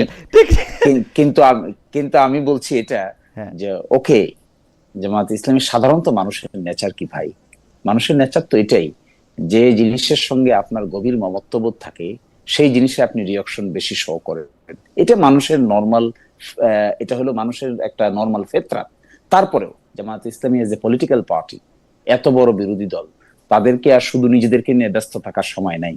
এখন দেশ এবং মানুষের জন্য পার্টিকুলারলি কথা বলতে হবে, ইস্যু অ্যাড্রেস করতে হবে, এবং এই ইস্যুগুলো যদি অ্যাড্রেস করতে না পারে তাহলে জামাত ইসলামী বিরোধী দল হিসেবে ফেইল হবে। এবং এই জায়গায় আমি মনে করি we should be much more accommodative, আরো অনেক বেশি এক্সপার্টিজের প্রয়োজন, আরো অনেক বেশি ইয়াং ট্যালেন্টেড মাইন্ডকে আমাদের সঙ্গে সংযুক্ত করা প্রয়োজন। তাহলে আমার ভাই যে সমস্ত কথা বলতেছেন আমরা মডার্ন হলে উনি কষ্ট পান, ইনশাল্লাহ আমরা মডার্ন হলে ওনারা আরো খুশি হইতে পারবেন। দারুণ বলছেন বেশ মনির। আমি হেলাল ভাই চট করে কিছু বিষয়ের মধ্যে দিয়ে চলে আসি। আওয়ামী লীগের সময় আমরা বেশ কিছুবার গুম কথিত বঙ্গবন্ধুতে এভাবে অত্যাচার নিপীড়ন হত্যা দেখেছি, এর প্রতিবাদ করেছি, বিচার ব্যতীত সব হত্যা কর্মকাণ্ড বন্ধ করতে বলেছি। কিন্তু আমরা ফরিদপুর ডিবি হেফাজতে ছাত্রলীগ কর্মী, যদিও মানে ছাত্রলীগ এখন নিষিদ্ধ, এই 3 মৃত্যু হয়েছে ডিবি হেফাজতে, এরকম ঘটনা দেখছি। অনেক ঘটনা সামনে আসছে না, কিছু কিছু ঘটনা আমরা জানতে পারছি, অনেক ঘটনাই জানতে পারছি না বলে কেউ কেউ অভিযোগ করছেন। বিচার বহির্ভূত হত্যাকাণ্ড, গাজোয়ারি মামলা, এগুলি আগের মতোই আছে বা আগের থেকে অনেকখানি বেড়েছে। আপনি যদি আমাদেরকে এই আমি এই হাইপোথিসিসটা নিয়ে একটু বলি। আমার প্রথমে একটু যে জিনিসটা যে আপনি বলছেন যে এসালমের জন্য পুরো ব্যাংকের বলা হয়েছে পুরনো শেয়ার হোল্ডার, এখানে কিন্তু আরো 7টি ব্যাংক ছিল, আপনারা ভুলে গেছেন। Social Islami bank, first security bank, global bank, union bank, Exim bank, Al Arafa bank, এরকম 7টি ব্যাংক। এদেরও শেয়ার হোল্ডার আছে না? সম্মিলিতভাবে 7টি ইসলামী ব্যাংকে এক করে আওয়ামী লীগ আপনার এই কাম করছিল। এখন সেটা ভেঙে গেছে, এখন 7টিকে ভেঙে দেওয়া হয়েছে। এখন এই সমস্ত এদের তো শেয়ার হোল্ডার আছে, সেজন্য বলা হয়েছে পুরনো সব শেয়ার হোল্ডাররা, এসালমকে টার্গেট করে বলা হয়নি। একটা বক্তব্য গেল। এখন দ্বিতীয়টা শুনেন যে এসালম সাহেব কি সিঙ্গাপুর থেকে এই ইসলামী ব্যাংকের কি করা হবে না করা হবে তা নিয়ন্ত্রণ করতেছে এখন? উচিত না তো? না না, উচিত অনুচিতের প্রশ্ন না ভাই, করতেছে কিনা আমার এরকম কোনো তথ্য নেই। অন্তত যদি করে তাহলে তো সেটা একটা সমস্যা। এটা করেনি। এটা যদি করে সরকারের, আমি করছিলাম জানা। ইসলামী ব্যাংক এখন কার নির্দেশে বা কার ইয়াতে পরিচালিত হচ্ছে? একটা পর্যবেক্ষক নিয়োগ করা হয়েছে, দেখছেন তো আপনি? পর্যবেক্ষক নিয়োগ করা হয়েছে, আগের কমিটি ভেঙে দেওয়া হয়েছে, নতুন কমিটি করা হয়েছে। এই পর্যবেক্ষকদের সাথে এসালমের কোনো সম্পর্ক নাই? থাকা উচিত না। এখন যদি থাকে তাহলে আমি আছে কি নাই আমার ধারণা নেই। আমি আমার দল হিসেবে সরকার যেহেতু সরকারের একজন আমি লোক, মানে এমপি বা আমি সরকারের দলের একজন ব্যক্তি, আমি মনে করি যে থাকা উচিত না। যদি থাকে, সেরকম প্রমাণ থাকে, তাহলে আমিও এর বিরুদ্ধে কথা বলবো। এখন বক্তব্য হলো যে আইন শৃঙ্খলা পরিস্থিতি আপনি দেখছেন যে আগের থেকে মানে আমরা উন্নতির দিকে নিয়ে যাচ্ছি, যে পুলিশ বাদী হয়ে কোনো মামলা করে না।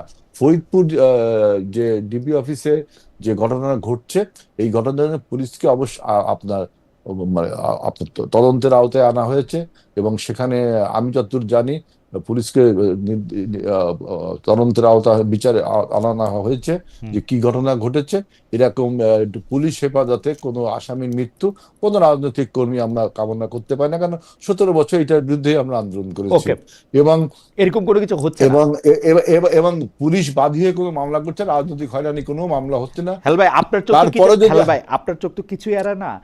এরকম কি হইতেছে যে প্রতিমন্ত্রীর বিরুদ্ধে রিপোর্ট করছে, সাংবাদিক জেলে চলে গেছে? হ্যাঁ, এটা দেখলাম। এখন যেই পুলিশ সাংবাদিককে আপনার জেলে নিয়েছে, তার জন্য মন্ত্রী মহোদয় তার বক্তব্য বলেছে, আমি কোনো পুলিশকে বলিনি, বরঞ্চ আমি উকিল নিয়োগ করেছি যাতে সাংবাদিকটা ছাড়া পায়। আমি উকিলও নিয়োগ করেছি। এখন ওই মন্ত্রী সাহেবই আবার উকিল নিয়োগ করছেন? তাহলে কি? হ্যাঁ, উকিল নিয়োগ করছে, আপনি দেখেন, উকিল নিয়োগ করে ছাড়া পায়। হেলাল ভাই পরে পুলিশ অ্যারেস্ট করে, আমার কথা শেষ, আপনি তো কথা শেষ করতে দিচ্ছেন। এখন যেই পুলিশ অ্যারেস্ট করেছে সেই পুলিশকে অবশ্যই আপনার আইন আওতায় আনা উচিত, অবশ্যই তার জবাব দিতে থাকা উচিত। কেন আপনি অ্যারেস্ট করবেন? আমি তো সেটাই বলছি। আমি বলছি মন্ত্রী মহোদয় তিনি আবার জানে এরকম প্রশ্ন উঠবে, একজন পলিটিশিয়ানের এই ফোরকাস্টিং পাওয়ারটা থাকে। তিনি তখন অবশ্যই তিনি তখন দেখছে যে এই লোকটাকে গ্রেফতার করেছে, এরকম আমাদের প্রচুর মন্ত্রীরা করেছে, প্রচুর এমপিরা করেছে। এই যে এইটা ওই সর্প লোকের হইয়া বিরুদ্ধে দংশন করে ওঝা হইয়া ঝাড়া না তো। না, পুলিশ এখন যদি গ্রেফতার করে ভাই, সেই পুলিশকে তো আইনের আওতায়, পুলিশকে তাই বলতে হবে যে মন্ত্রী মহোদয় পুলিশের কাজ একটু কমে গেছে মনে হয়, পুলিশ হচ্ছে মন্ত্রীদেরকে অভিযোগ করতেছে, তারে গ্রেফতার করতেছে, একটু কমছে মনে হয় কাজ। না না, এরকম কোন মন্ত্রী কখনো পুলিশকে তাহলে তো পুলিশের বিরুদ্ধে ব্যবস্থা নেওয়ার জন্য এই এই যে দুটো ঘটনা বললেন, ফরিদপুর এবং এই যে আমাদের মন্ত্রী মহোদয়, এই দুটো ঘটনার বিরুদ্ধে পুলিশের বিরুদ্ধে তো তদন্ত নিয়ে ব্যবস্থা নেওয়া হচ্ছে, তো যে আসলে কেন গ্রেফতার করলো ব্যবস্থা নেওয়া হচ্ছে। তো সুতরাং আপনি এটা বলতে পারেন না। তার মানে আওয়ামী লীগের আমলে যে সমস্ত কারণে আমরা আন্দোলনটা করলাম, সেই কারণগুলো আবার যদি ফিরে আসে, সেই ব্যবস্থা আমরা করবো কেন? অবশ্যই আমরা এই জন্য আমার মনে হয় যে আপনি যত মানে স্পষ্ট বলেছেন, আমরা অবশ্যই আশা করব যে সরকারও তার দৃঢ় পদক্ষেপে এগুলি জিনিসকে কখনোই আসলে ওয়েলকাম করবে না। আমাদের একজন দর্শক ইটস আলম শফি, উনি প্রশ্ন করেছেন, খালেদ ভাই আপনি প্রায় ব্রাত্য রাইসের পোস্ট পড়ে আলোচকদের প্রশ্ন করেন, ব্রাত্য রাইসও কি কোনো নিরপেক্ষ বা জ্ঞানের স্ট্যান্ডার্ড বাংলাদেশের জন্য? তাহলে বলতাম সবাই ব্রাত্যের পোস্ট পড়ুন, আমার এটা নিয়ে কোনো কিছু বলার নাই। আমি দর্শকদের জানতে চেয়েছিলাম যে কার্যক্রম নিষিদ্ধ থাকা আওয়ামী লীগ দল হিসেবে নিষিদ্ধ হবে কিনা সেটা আদালতে নির্ধারিত হবে, মন্তব্য করেছেন প্রধানমন্ত্রীর তথ্য উপদেষ্টা ডক্টর জাহিদুর রহমান। প্রিয় দর্শক, এই অবস্থান সমর্থন করেন কিনা? শতকরা 54% দর্শক এই অবস্থাকে সমর্থন করেছেন, শতকরা 46% সমর্থন করেন নাই, 8.7 ভোট দিয়েছেন। জনাব শিশিমণি, আপনি জানেন যে নিজ দলের 4 জনকে বহিষ্কার করে জামাত একভাবে স্বীকার করে নিয়েছে যে গত মঙ্গলবার ধানমন্ডিতে সাংবাদিকদের হামলা করেছিল তাদের নেতাকর্মীরাই। হামলা করা, মারধর করা ফৌজদারি অপরাধ, বহিষ্কারই কি এর সমাধান কিনা? একজন আইনজীবী হিসাবে এর আইনি প্রতিকার কিভাবে হওয়া উচিত? মঙ্গলবারের ঘটনা অন্তর্বর্তী সরকারের আমলে হওয়া মবের ঘটনাগুলিরই ধারাবাহিকতা কিনা? জামাত নেতা হিসাবে বা আপনার আইনজীবী হিসাবেও আপনি বলতে পারেন যে আমি কোন সাংবাদিকের উপর ফিজিক্যালি কোনো অ্যাটাক হবে, কিংবা মেন্টাল কোনো টর্চার হবে, কিংবা কোনো ডিসঅ্যাডভান্টেজ পজিশন ক্রিয়েট করা হবে, এটাকে আমার দলের লোকেরাই করুক আর যেই করুক, আমি কখনো এটাকে সাপোর্টের পক্ষে নই। ইনস্ট্যান্টলি তাদের বিরুদ্ধে দলগত ব্যবস্থা নেওয়া হয়েছে। কিন্তু কেউ যদি অপরাধ করে থাকে, ক্রাইম, এই ক্রাইমের কারণে দলগত ব্যবস্থা নেওয়াই যথেষ্ট নয়। এবং এই ক্ষেত্রে ক্রাইম যদি কেউ করে থাকে, তাহলে সংশ্লিষ্ট লোকের উচিত হবে ওই ধরনের ব্যক্তিবর্গকে আসামি করে মামলা দায়ের করা, এবং অ্যাকর্ডিংলি আইন যেভাবে চলার কথা সেভাবেই চলবে। সেখানে যদি অপরাধ করে থাকে, ফিজিক্যাল অ্যাসল্ট হয়ে থাকে, ডাক্তারের রিপোর্ট থেকে থাকে, তাহলে অ্যাকর্ডিংলি সিম্পল হার্ট হবে না গ্রিভিয়াস হার্ট হবে, এইভাবে সেটা অগ্রসর হবে। এবং সেটা নির্ভর করবে যে ব্যক্তি আহত হয়েছেন, যে ব্যক্তি এটা শিকার হয়েছেন, তিনি কি আইনি পদক্ষেপ নিচ্ছেন। এবং তিনি যদি আইনি পদক্ষেপ নেন, আমরা এক্সপেক্ট করব এবং আমি নিজেও চাইবো আমরা সকলে তাকে সহযোগিতা করব, যেন এই ধরনের ঘটনা ভবিষ্যতে কেউ ঘটাতে সাহস করতে না পারে। তাহলে আমি একটু প্রশ্নটা করি যে 23শে জুন নিষিদ্ধ, আপনারা যারা আইন করে যাকে নিষিদ্ধ করেছেন যে রাজনৈতিক দলটি, সে আওয়ামী লীগ তার প্রতিষ্ঠাবার্ষিকী উপলক্ষে বিভিন্ন কর্মসূচি আয়োজন করবে এরকম কথা বাতাসে শোনা যাচ্ছিল। জামায়াতে ইসলামী কি মানে পার্টিগতভাবে সিদ্ধান্ত নিয়ে সেইটা ঠেকানোর জন্য রাস্তায় ছিল সেদিন? জানো শিশিমণি, আমি জানি তারপরে আপনি কি প্রশ্ন করবেন, এটা আমি অ্যান্টিসিপেট করতে পারছি। জি জি, কিন্তু তার আগে আমার সব প্রশ্ন এখন মোটামুটি ভাবে জানা থাকছে আপনার। আপনাকে আমরা চিনতে পেরেছি। জি জি জি জি জি জি, না আপনাদের চেনা জানা পারস্পরিক এটা চেনা জানা হইছে, রাইট রাইট। তো এখানে এই বিষয়টা হলো, আসলে আমি এটা যেভাবে দেখি, আমি দেখি দুটো ভাগে। একটা হলো রাজনীতির বিষয়, রাজনৈতিক রেটরিক থাকে, এই রাজনৈতিক রেটরিকটা পক্ষে বিপক্ষে অনেক কথা হয়। আরেকটা আছে অপরাধ। অপরাধ যেখানে হবে, অপরাধ যেখানে সংগঠিত হবে, অপরাধের বিচার আইন অনুযায়ী হতে হবে। আর এটা যদি অতীতের যে রাজনৈতিক দল ছিলেন, যারা ক্ষমতায় ছিলেন, তাদের কর্মকাণ্ডেরও দুটো পার্ট। আমি এটাও কখনোই বলবো না যে নিরপরাধ লোককে বিচারের মুখোমুখি করা হোক, কিন্তু আমি এটা বলবো প্রকৃত অর্থে অপরাধের সঙ্গে জড়িত ব্যক্তিবর্গ অবশ্যই ট্রাইড হইতে হবে। ওকে, ক্রাইম এগেইনস্ট হিউম্যানিটি হলে ট্রাইড হইতে হবে, সুনির্দিষ্ট, কিন্তু বিচার কিন্তু সুনির্দিষ্ট অপরাধ ছাড়া হয় না। ওকে, আমরা দেখেছি বিভিন্ন ধরনের অনেক মামলা হয়েছে, এটাও দেখেছি আমি ইদানিং জেল গেটে অ্যারেস্ট করা হয়, এটাও দেখেছি হেফাজতে মৃত্যুবরণ হচ্ছে, বেশ কয়েকটা রিপোর্ট আসছে। আমি মনে করি এগুলো যদি কন্টিনিউ হয়, তাহলে সরকারের যেমন সুনাম ক্ষুণ্ণ হবে, 5ই আগস্টের পরবর্তী সিচুয়েশন নিয়ে নতুন করে প্রশ্ন উত্থাপন করার সুযোগ পাবে। রাইট। এই জন্য সকলের উচিত হবে অবজেক্টিভ হওয়া, ক্রাইমের বিচার হবে, নিরপরাধ লোক কখনো হয়রানির শিকার হবে না, অযথা মামলা মোকদ্দমা হবে না, সুপ্রিম কোর্ট যেভাবে ডিল করবে সেটা আমরা সকলেই। আপনার বিরুদ্ধে বড় অভিযোগ না, এই প্রশ্নটা আমি আসলে এই প্রশ্নটা মানে মিলে নাই, আমি এই প্রশ্নটা আপনার করতে চাইছিলাম না, কিন্তু দর্শকদের মধ্যে অনেকে প্রশ্ন করতেছেন না যে আপনি সাধারণত যারা অপরাধী বা যারা ওই দলের লোক তাদের আইনজীবী হন, কারণ আপনি যেহেতু একজন খুব ভালো আইনজীবী, আপনি অনেক দামি আইনজীবী, সেহেতু যাদের টাকা আছে তারা আপনাকে অ্যাভেল করতে পারেন এবং আপনি তাদের পক্ষে কথা বলেন, এটা আপনার বিরুদ্ধে একটা নিন্দামন্দ সেই আবরারের যারা হত্যা করছে তাদের সময় থেকে। আপনি কি এই ব্যাপারে কিছু বলবেন? ছোট করে 1-2 লাইন বললে হবে, কারণ আপনাকে নিন্দুকের বাসে আমি সবার চেয়ে ভালো, তাহলে তার কোনো কথা। সেকেন্ড হলো যারা এই নিন্দা আমার ব্যাপারে প্রকাশ করবেন আমি তাদের প্রতি রেসপেক্টফুল, কিন্তু একজন আইনজীবী হিসেবে আমার পেশাগত দায়িত্ব আছে। আপনারা বাইরে থেকে অনেকেই অনেক কিছু মনে করেন, ভিতরের অনেক স্টোরি আপনাদের জানা নাই, এই জন্য আমি আপনাদেরকে ব্লেম করব না, কিন্তু আমি বলবো সত্যিকার অর্থে শিশির মনির কত মামলা, কত মানুষকে জেল থেকে মুক্ত করেছে বিনা পয়সায়, এর স্টোরি যদি আপনারা অনেকেই জানতে পারেন, দর্শকরা যারা প্রশ্ন করেছেন, আমার ধারণা আপনারাও আমার কাতারে এসে সামিল হবেন, আপনারাও নির্যাতনের বিরুদ্ধে দাঁড়াবেন। আমার মনে হয় যে এই ব্যাপারে সবারই আসলে, আপনার কথা আমার কাছে খুবই প্রণোদনযোগ্য মনে হয়েছে, সবারই আসলে এই ব্যাপারে উদ্যোগ নেওয়া উচিত। এইটা হচ্ছে যে আমাদের একজন দর্শক উনি আপনাকে এই প্রশ্ন করেছেন যে উনি বলছেন ইসলামী ব্যাংকে নিয়োগ পেতে হলে আমিরের রেকমেন্ডেশন মাস্ট ছিল এবং তাদেরকে জামাতে ইসলামীর হয়ে মিটিং মিছিল বা রাজনৈতিক কর্মসূচিতে অংশগ্রহণ করতে হয়েছে। তিনি বলেছেন যে তিনি একজন ব্যাংকার, তিনি জেনে এই কথা বলছেন। আপনি কি এই মন্তব্য করবেন? হ্যাঁ, আমি বলবো যে ভাই এই কথা বলছেন, জি নিশ্চয়ই তিনি যেহেতু ভুক্তভোগী, আমি ওনার এই কথাটাকে শ্রদ্ধা জানাচ্ছি।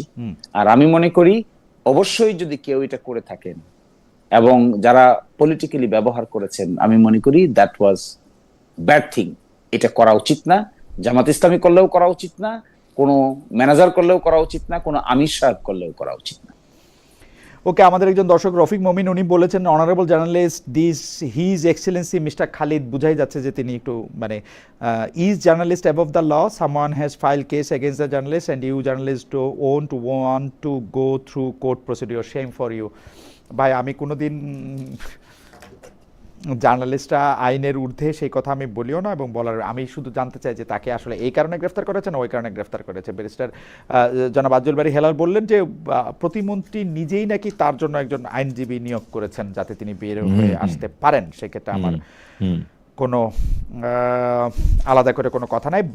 বাজেট নিয়ে একটু কথা বলতে চেয়েছিলাম যে হেলাল ভাই, আমাদের একজন দর্শক প্রশ্ন করেছেন, ছোট করে একটু বলবেন কিনা বাংলাদেশে অনেক ক্ষেত্রে ফ্যামিলি কার্ড দেওয়ার আমরা খবর পাচ্ছি, কিন্তু ঢাকা শহরে ছিন্নমূল বেকার এবং 1 কোটি চাকরি দেওয়ার কথা, সেগুলির ব্যাপারে বিএনপির অবস্থানকে এটা ছোট করে বলবেন কিনা, তারপরে আমরা আরেকটা বিষয় আপনাকে একটু জানতে চাইতে হবে। না, ওই যে আমি একটু প্রতিবাদ করে যাই যে বলছে যে বিএনপির এই 4 মাসে নাকি এরকম পুলিশ হেফাজতে মৃত্যু, এই একটি ফরিদপুরের যে ঘটনাটা, এটি ছেড়ে আর কোনো মৃত্যু রিপোর্ট আপনি পুলিশ হেফাজতে আমি দেখলাম যে নেই। এবং এই একটি যে ঘটনা ঘটছে, এই জন্য ওসিকে প্রত্যাহার করে ময়নাতদন্তের জন্য অপেক্ষা করা হচ্ছে যে কিভাবে সে মারা গেল। এই ময়নাতদন্ত ফরেন্সিক রিপোর্ট আসতে অন্তত আপনার 1 সপ্তাহ লাগবে, আমি যেটা দেখলাম অন্তত 1 সপ্তাহ লাগবে। মধুখালীতে ঘটনা ঘটছে ফরিদপুরের। সুতরাং আমাদের সরকার এই ব্যাপারে খুবই স্ট্রং। এখন আসেন আপনি বাজেটে আপনি কর্মসংস্থানের কথা বলছেন, 1 লক্ষ কর্মসংস্থানের কথা আমরা বলেছি, তাই না? তার মধ্যে আমাদের একটা প্রজেক্ট ছিল, আমি এই চীন সফরটাকে বাদ দিয়ে বলছি, চীন সফরও কিন্তু অনেক যে বিনিয়োগ, সেখানেও কিন্তু কর্মসংস্থানের এবং ইনফ্রাস্ট্রাকচার নির্মাণে কর্মসংস্থান আছে। এখন আমি বলি যে আমাদের খাল খনন প্রজেক্ট এখন বর্ষাকাল বন্ধ রয়েছে, গত 3 মাস আমরা খাল খনন করেছি, এখানে প্রচুর লোকের কর্মসংস্থান হচ্ছে। যে বিএডিসি প্রকল্প, পানি উন্নয়ন বোর্ড, আরো বিভিন্ন মানে একটা জায়গায় গিয়ে 2 দিন 3 দিন লাগলো একটা খাল কাটতে, এটা আমি তো ভাই একটা কথা বললাম, আপনি তো আমাকে সেকেন্ড কথা বলতে দিচ্ছেন না। আমার যদি 4টা পয়েন্ট থাকে, একটি বলার পরে যদি আপনি আমাকে ইন্টারভিউ করেন, তাই তো আমি আর বাকি 3টার সময় আরো 3বার করব ছোট ছোট করে। আচ্ছা, আপনি বলেন হেলাল ভাই, বলেন।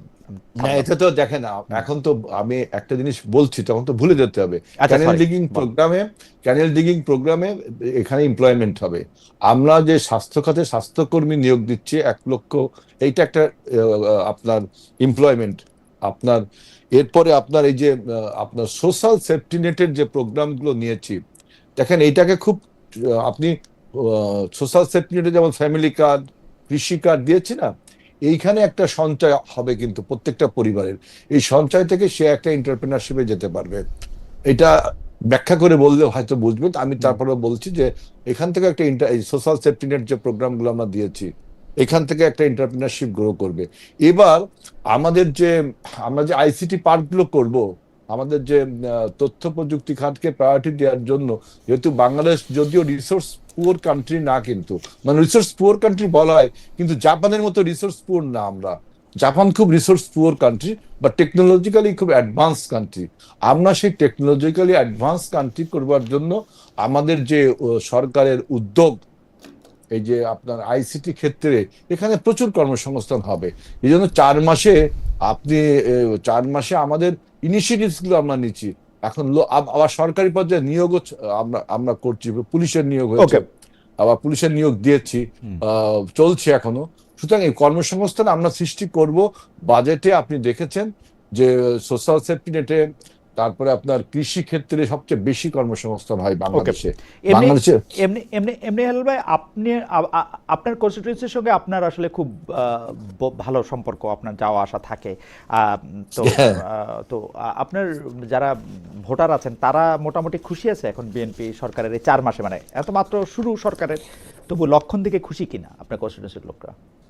শুনুন, প্রথমে বাংলাদেশের লোক খুশি যে আমরা হাসিনাকে বিদায় করতে পেরেছি, ফ্যাসিবাদকে তাড়াতে পেরেছি। আপনার কনস্টিটিউয়েন্সির এইটা হলো লোকেরা খুশি প্রথম কিনা? খুশি আপনার কনস্টিটিউয়েন্সির লোকেরা আমাদের। আমি তো বলছি আমার কনস্টিটিউন্সির লোক কিন্তু আপনার কনস্টিটিউন্সি বা শিশিরমণির কনস্টিটিউন্সির লোক থেকে প্রত্যেকের ডিফারেন্স না, প্রত্যেকটা কনস্টিটিউয়েন্সিতে কি হয় বাংলাদেশে, আমি আমার সাংবাদিকতার অভিজ্ঞতা দেখছি যে কিছু স্পেশাল চাওয়া বা পাওয়া থাকে। যেমন কোন কনস্টিটিউয়েন্সিতে যারা চাকরি একটা বড় ব্যাপার থাকে, কোন কনস্টিটিউয়েন্সিতে এখন বাদ দেওয়া হবে কিনা সেটা একটা বড় ব্যাপার থাকে, কোনো একটা জায়গায় কাবিখার একটা বড় ব্যাপার থাকে, কোনো একটা জায়গায় হচ্ছে যে যেমন মানে যেগুলি উপকূলীয় এলাকা সেগুলির মধ্যে থেকে একটা বড় ব্যাপার থাকে যে শেল্টার, সাইলো। আপনারটা লোকে খুশি কিনা? আমার ব্যক্তিগত রাজনৈতিক অভিমত হলো যে কোন নেতা তার এলাকার ইনফ্রাস্ট্রাকচার বা কোনো ডেভেলপমেন্ট করে জনপ্রিয় মনে হয় না হতে পারে যদি না ওই নেতাটা যেই দলটা করে, যে আদর্শটা বহন করে, সেই আদর্শটা যদি পপুলার না হয়। এটা হলো আমার একটা থিসিস। রাইট, আপনি এটা নিয়ে অ্যাবসলিউটলি আমি এটার সাথে আপনার সাথে একমত। আমি সেই আপনি জন্যই আপনার দল সারাদিন চুরি বাটপারি, মারামারি, গন্ডগোল, আপনার আজে বাজে কাজ করবে। আপনি একজন বিখ্যাত লোক, সেই দলের একজন মেম্বার, আপনি ভোট চাইতে যাবেন, মানুষ আপনাকে ভোট দিবে না। আপনি এলাকায় গোল্ড দিয়ে যদি বাঁধিয়ে দেন, তাও মানুষ আপনাকে ভোট দিবে না। আমি সেই জন্য বলছি যে বাংলাদেশের লোকের মতো আমার এলাকার লোকও, যে একজন চূড়ান্ত ফ্যাসিবাদকে আমরা পরাস্ত করতে পেরেছি, এবং এখন যে সরকার এসছে সেই সরকার গত 4 মাসে এমন কোনো সংকেত প্রদর্শন বা এমন কোনো কাজ করেনি যা আবারও ওই হাসিনা মার্কা একটা ফ্যাসিবাদ তৈরি হবে। এবং মনে রাখতে হবে যে আমাদের দলের যে প্রতিষ্ঠাতা তিনি জনগণের কাছে খুব এক লাইনে উপসংহার যে আপনার কনস্টিটিউশনের লোকেরা বিএনপির উপরে খুশি। ওকে, বিএনপির উপরে খুশি, অবশ্যই খুশি। ওকে, এইটা বলতে কি একটু কষ্ট হইল নাকি হেলাল ভাই? মানে আমি এইটা বুঝতে চেষ্টা করছিলাম, একটু ঘুরায় বলে। না, কষ্ট হবে কেন? আমার দল আচ্ছা, আমি আর এই কথায় যেতে চাই না। আপনার কথা খালি আমার শুনতে ইচ্ছা করে, আবার জিজ্ঞেস করতে ইচ্ছা করে, পরে আপনি আমারে বকবেন। আমি ছোট করে আরেকটা জিনিস জানতে চাই। সেইটা হইলো চাঁদাবাজির অভিযোগে সম্প্রতি একজন এমপি সাহেবের পুত্রকে পুলিশ আটক করেছিল। সেইটা আবার প্রশ্ন করা হয়েছিল, যুবদল তাকে বহিষ্কারও করছিল, কিন্তু সামান্য মুসলেকা দিয়ে তাকে ছেড়েও দেওয়া হলো। এইটা কি উনি একটু বিশেষ লোক বইলা নাকি? এইটার ব্যাপারে কি আপনার কোনো অবজারভেশন আছে? না, আপনি তো আইন পেশা জানেন, পুলিশের মুসলেকা নেওয়ার অধিকার আছে কি নেই? আছে না? মুসলেকা নিয়ে ছেড়ে দেওয়ার অধিকারও তো আছে কি নেই? এই মুসলেকা আসলে আইন পেশায় এইটার কোনো অস্তিত্ব আছে কিনা, এটা ব্যারিস্টার মনির বলতে পারবে যে এটার মানে আমি এটা মুসলেকা দিলাম পুলিশে, আমি ভালো হইয়া চলিব আর খারাপ কাজ করিব না, পরবর্তীতে কি আমি জানি না ঠিক। না, মুসলেকা পুলিশের টুসলেকা কি এগুলো এই আমি বুঝি না। নিয়মটা, পুলিশের তো এই নিয়মটা আছে। কি আমি জানি না একটা এটা লোক, কি আইনের নিয়ম টিয়ম একটা জানি না। আমি একটা চাঁদা লোক, চাইতে গেছি, একটা এটা একটা পুলিশ, ফৌজদারি অপরাধ। পুলিশ আমার কাছে একটা এটা ভালো কথা ট্রান্সলেশন শিখায় আমাকে ছেড়ে দিবে? হ্যাঁ, এখন পুলিশ যা মনে করেছে তাকে মুস্তেকা নেওয়া দরকার। মুস্তেকারা কি ভবিষ্যতে আর চাঁদাবাজি করবো না এরকম কোন মুস্তেকা কি, না সে মুস্তেকা পেপারটা যদি দেখতাম যে আসলে ও কি বলে ছেড়ে দিল। আর আমার মুস্তেকা দেওয়ার বিধান আছে, ওকে, এখন কি লিখেছে মুস্তেকায় তাহলে খুব ভালো হতো। এইটা তো শিওর যে সে এমপির পুত্র হোক আর মন্ত্রীর পুত্র হোক, তাকে ব্রিং টু দ্য বুক, তাকে শাস্তির আওতায় না, আনা আমরা তো হচ্ছে, তাই দেখতেছিলাম, জবাবদিহি তাকে আনা হচ্ছে, যুবদল থেকেও সেটাই তো সাসপেন্ড, হচ্ছে। যুবদল থেকেও তাকে ইয়া করা হয়েছে। এই যে জনাব আজহারুল ইসলাম নারায়ণগঞ্জ 3 আসনের বিএনপি সংসদ সদস্য, জি তার জি ছেলে জি, জনাব খায়রুল ইসলাম সজীব, এইটার ব্যাপারে যে এটা হয়েছে, এই পুলিশের মনে করাটা বা পুলিশ যে মনে করছে যে না এ আসলে লোক এত খারাপ না। তাকে গ্রেফতার করছে, দেখেন গ্রেফতার করছে তাকে। হ্যাঁ, আপনি গ্রেফতার তো করার পরে আপনাকে বাংলাদেশের গ্রেফতার করার পরে মনে হলো যে, প্যাক্ট, গ্রেফতার করার পরে মনে হলো যে আমরা ছোটবেলায় ট্রান্সলেশন শিখতাম না, ওই যে ও ভালো ছেলে ও খারাপ ছেলে, তারপরে হচ্ছে ডাক্তার আসিবার পূর্বে রোগী মারে মরিয়া গেল, বা স্টেশনে পৌঁছতে পৌঁছতে ওরকম কিছু ট্রান্সলেশন শিখে ছাইড়া দেই। এইটা কি পুলিশের কেমনে মনে হইলো? না এইটা যদি রিপিটেডলি হতে থাকে আচ্ছা যে আপনি একজন বিখ্যাত দস্যুকে, আচ্ছা সে একটা রাজনৈতিক দলের পরিচয় বহন করে তাকে আবার মুছতে, তখন আপনার এই বক্তব্য আমি আচ্ছা আপনার ঠিক সাথে আছে, আমি ঠিক একমত আছে, হব। ফেয়ার এনাফ, যেহেতু একদম। এইটা এখনো এটা যেহেতু এখনো প্রমাণ কি হয়েছে, মুস্তেকায় কি লেখা হয়েছে, তো পুলিশ যে তাকে গ্রেফতার করতে পেরেছে, ধরতে পেরেছে, এটাকে সাধুবাদ দিতে হবে। পরে মুস্তেকা নেওয়ার প্রয়োজন মনে করেছে, মুস্তেকা নিয়েছে।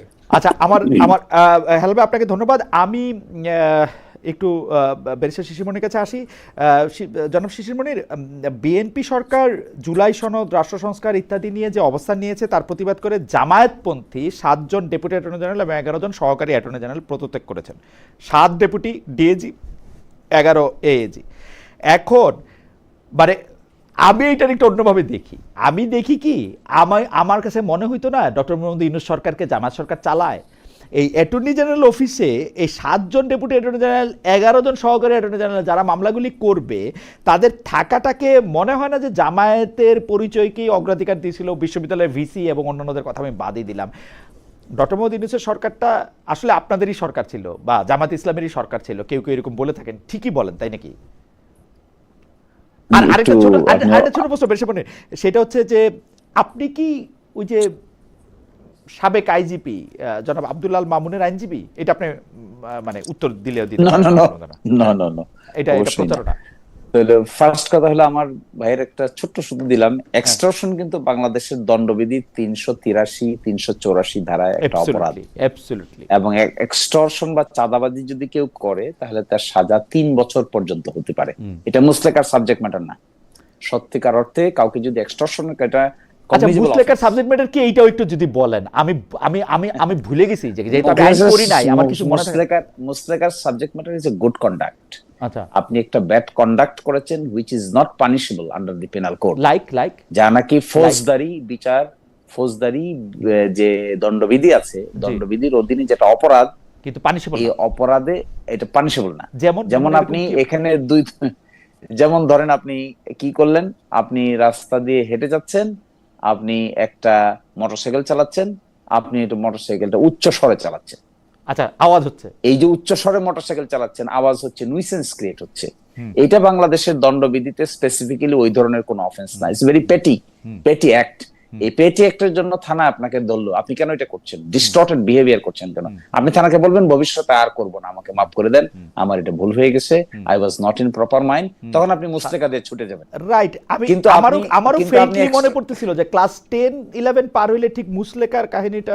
আচ্ছা, তারপরে জি জি জি, পরিষ্কার পরিষ্কার, আবার একটু বলেন। জি, আর আপনি এক্সটর্শন করেছেন, অভিযোগ হলো এক্সটর্শন করেছেন, তাহলে তো আপনার মামলা হবে, আপনি মুসলেকা দিয়ে ফেরত পাবেন না, তো এটা ইটস নট প্রপার। আচ্ছা, যাই হোক, তারপরে আমার ভাইরা ক্ষমতায় আছেন, কিছু তো করবেনই, অসুবিধা নেই। আর সেকেন্ড হলো ওই যে attorney general, deputy attorney general, deputy attorney general প্রশ্নটা, ডেপুটি অ্যাটর্নি জেনারেল এবং অ্যাসিস্ট্যান্ট অ্যাটর্নি জেনারেল মিলে প্রায় 300। এই 300 এর ভিতরে আপনি দেখতে পেয়েছেন 7 জন পদত্যাগ করেছেন আর 11 জন, দুই ক্যাটাগরিতে মিলে 17 জন। তো 300 যদি হয়, এই 300 এর মধ্যে আপনি দেখবেন 90% লোক, 95% লোক বিএনপি ঘরানার লোক এখানে অ্যাপয়েন্টেড, ইন্টারিম গভর্নমেন্টের আমল।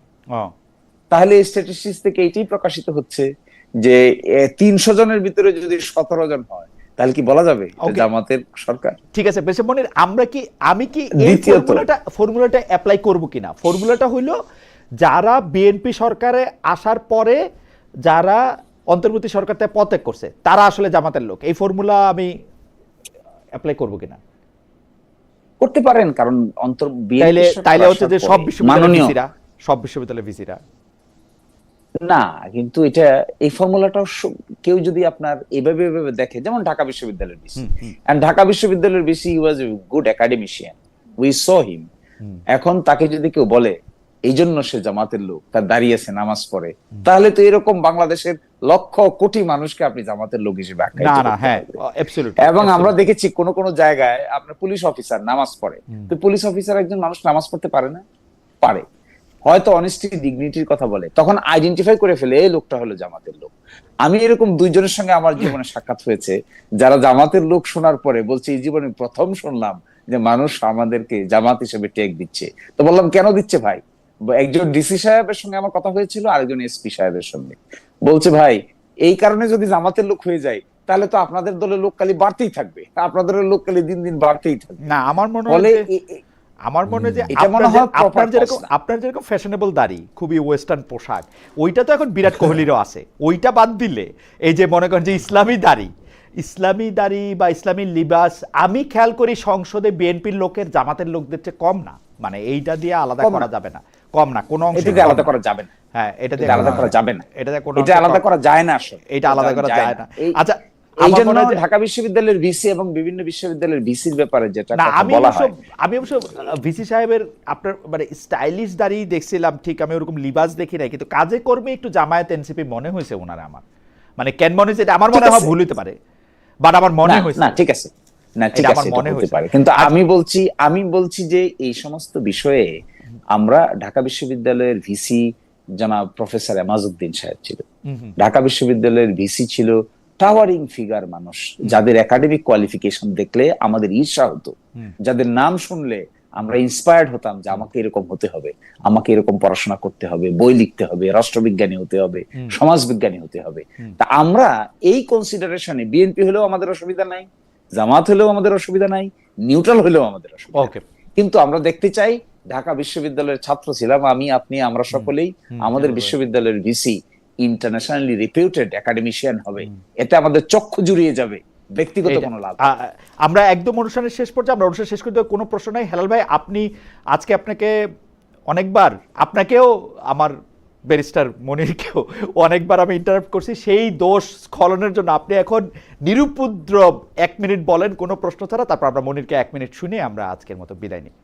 আমার বক্তব্য হলো যে এই যে জুলাই জাতীয় সনদ, এই জাতীয় সনদটা আমাদের কিন্তু এই গণ অভ্যুত্থানের একটা প্রোটোপ্লাজম হয়ে দেখা দিচ্ছে, এটাকে বাস্তবায়ন করা। এইটাকে যখন বাস্তবায়ন করতে যা হবে, তখন আমরা যে কমিটির কথা বললাম সংসদের, আমাদের জামাত ইসলামী ভাইরা এর কমিটিতে নাম জমা দিল না। আমি দেখেন এই যে জুলাই গণহত্যার যে বিচার করা হচ্ছে, সেখান থেকে অ্যাডিশনাল ওই যে আপনার অ্যাটর্নি জেনারেল পদত্যাগ করছে, মানে জুলাই সনদকে বা জুলাই চেতনাকে নিয়ে আওয়ামী লীগ যেমন মুক্তিযোদ্ধাকে ইরাকের ব্যবসা করার জন্য জুলাই এই জিনিসটাকে রিজলভ করার জন্য কোন রকম কোঅর্ডিনেটর শো করছে না। যেমন দেখেন যে দাড়ি টুপি, এইটা হলো আমাদের বাংলাদেশের একটা মানুষের ঐতিহ্য, এটাকেও জামাতিকরণ করো, এইটা বলছে, এটা দাড়ি টুপি দেখলে নাকি জামাত। এই যে এইভাবে আপনার মানুষকে এক্সপ্লয়টেশন এক ধরনের, যে দাড়ি টুপির কোন লোকটা বললো যে আমি দাড়ি এবং টুপি এই জন্য আমাকে জামাত ট্যাগ দেওয়া হচ্ছে, তার মানে কি এই দাড়ি টুপিরা লোকগুলোকে ইসলামকে মানে তারা নিজেদের মতো করে নেওয়ার জন্য এরকম একটা প্রচার চালাচ্ছে, দাড়ি টুপি দেখলে সে জামাত। তার মানে দাড়ি টুপির লোকগুলোকে জামাতের দিকে আনার একটা কৌশল। আমি এই জামাতের এই কৌশলের জন্য আপনাকে আমি বই পড়তে পারবো, মোসাদ একটা বই আছে, মোসাদ। আচ্ছা, এই বইটার নাম যেভাবে কাজ করে আমি দেখলাম জামাতের টোটাল রাজনীতি দল এই মোসাদের মধ্যে হয়ে ভিতরে ঢুকে যাওয়া। হেলাল ভাই, আপনি বক্তব্য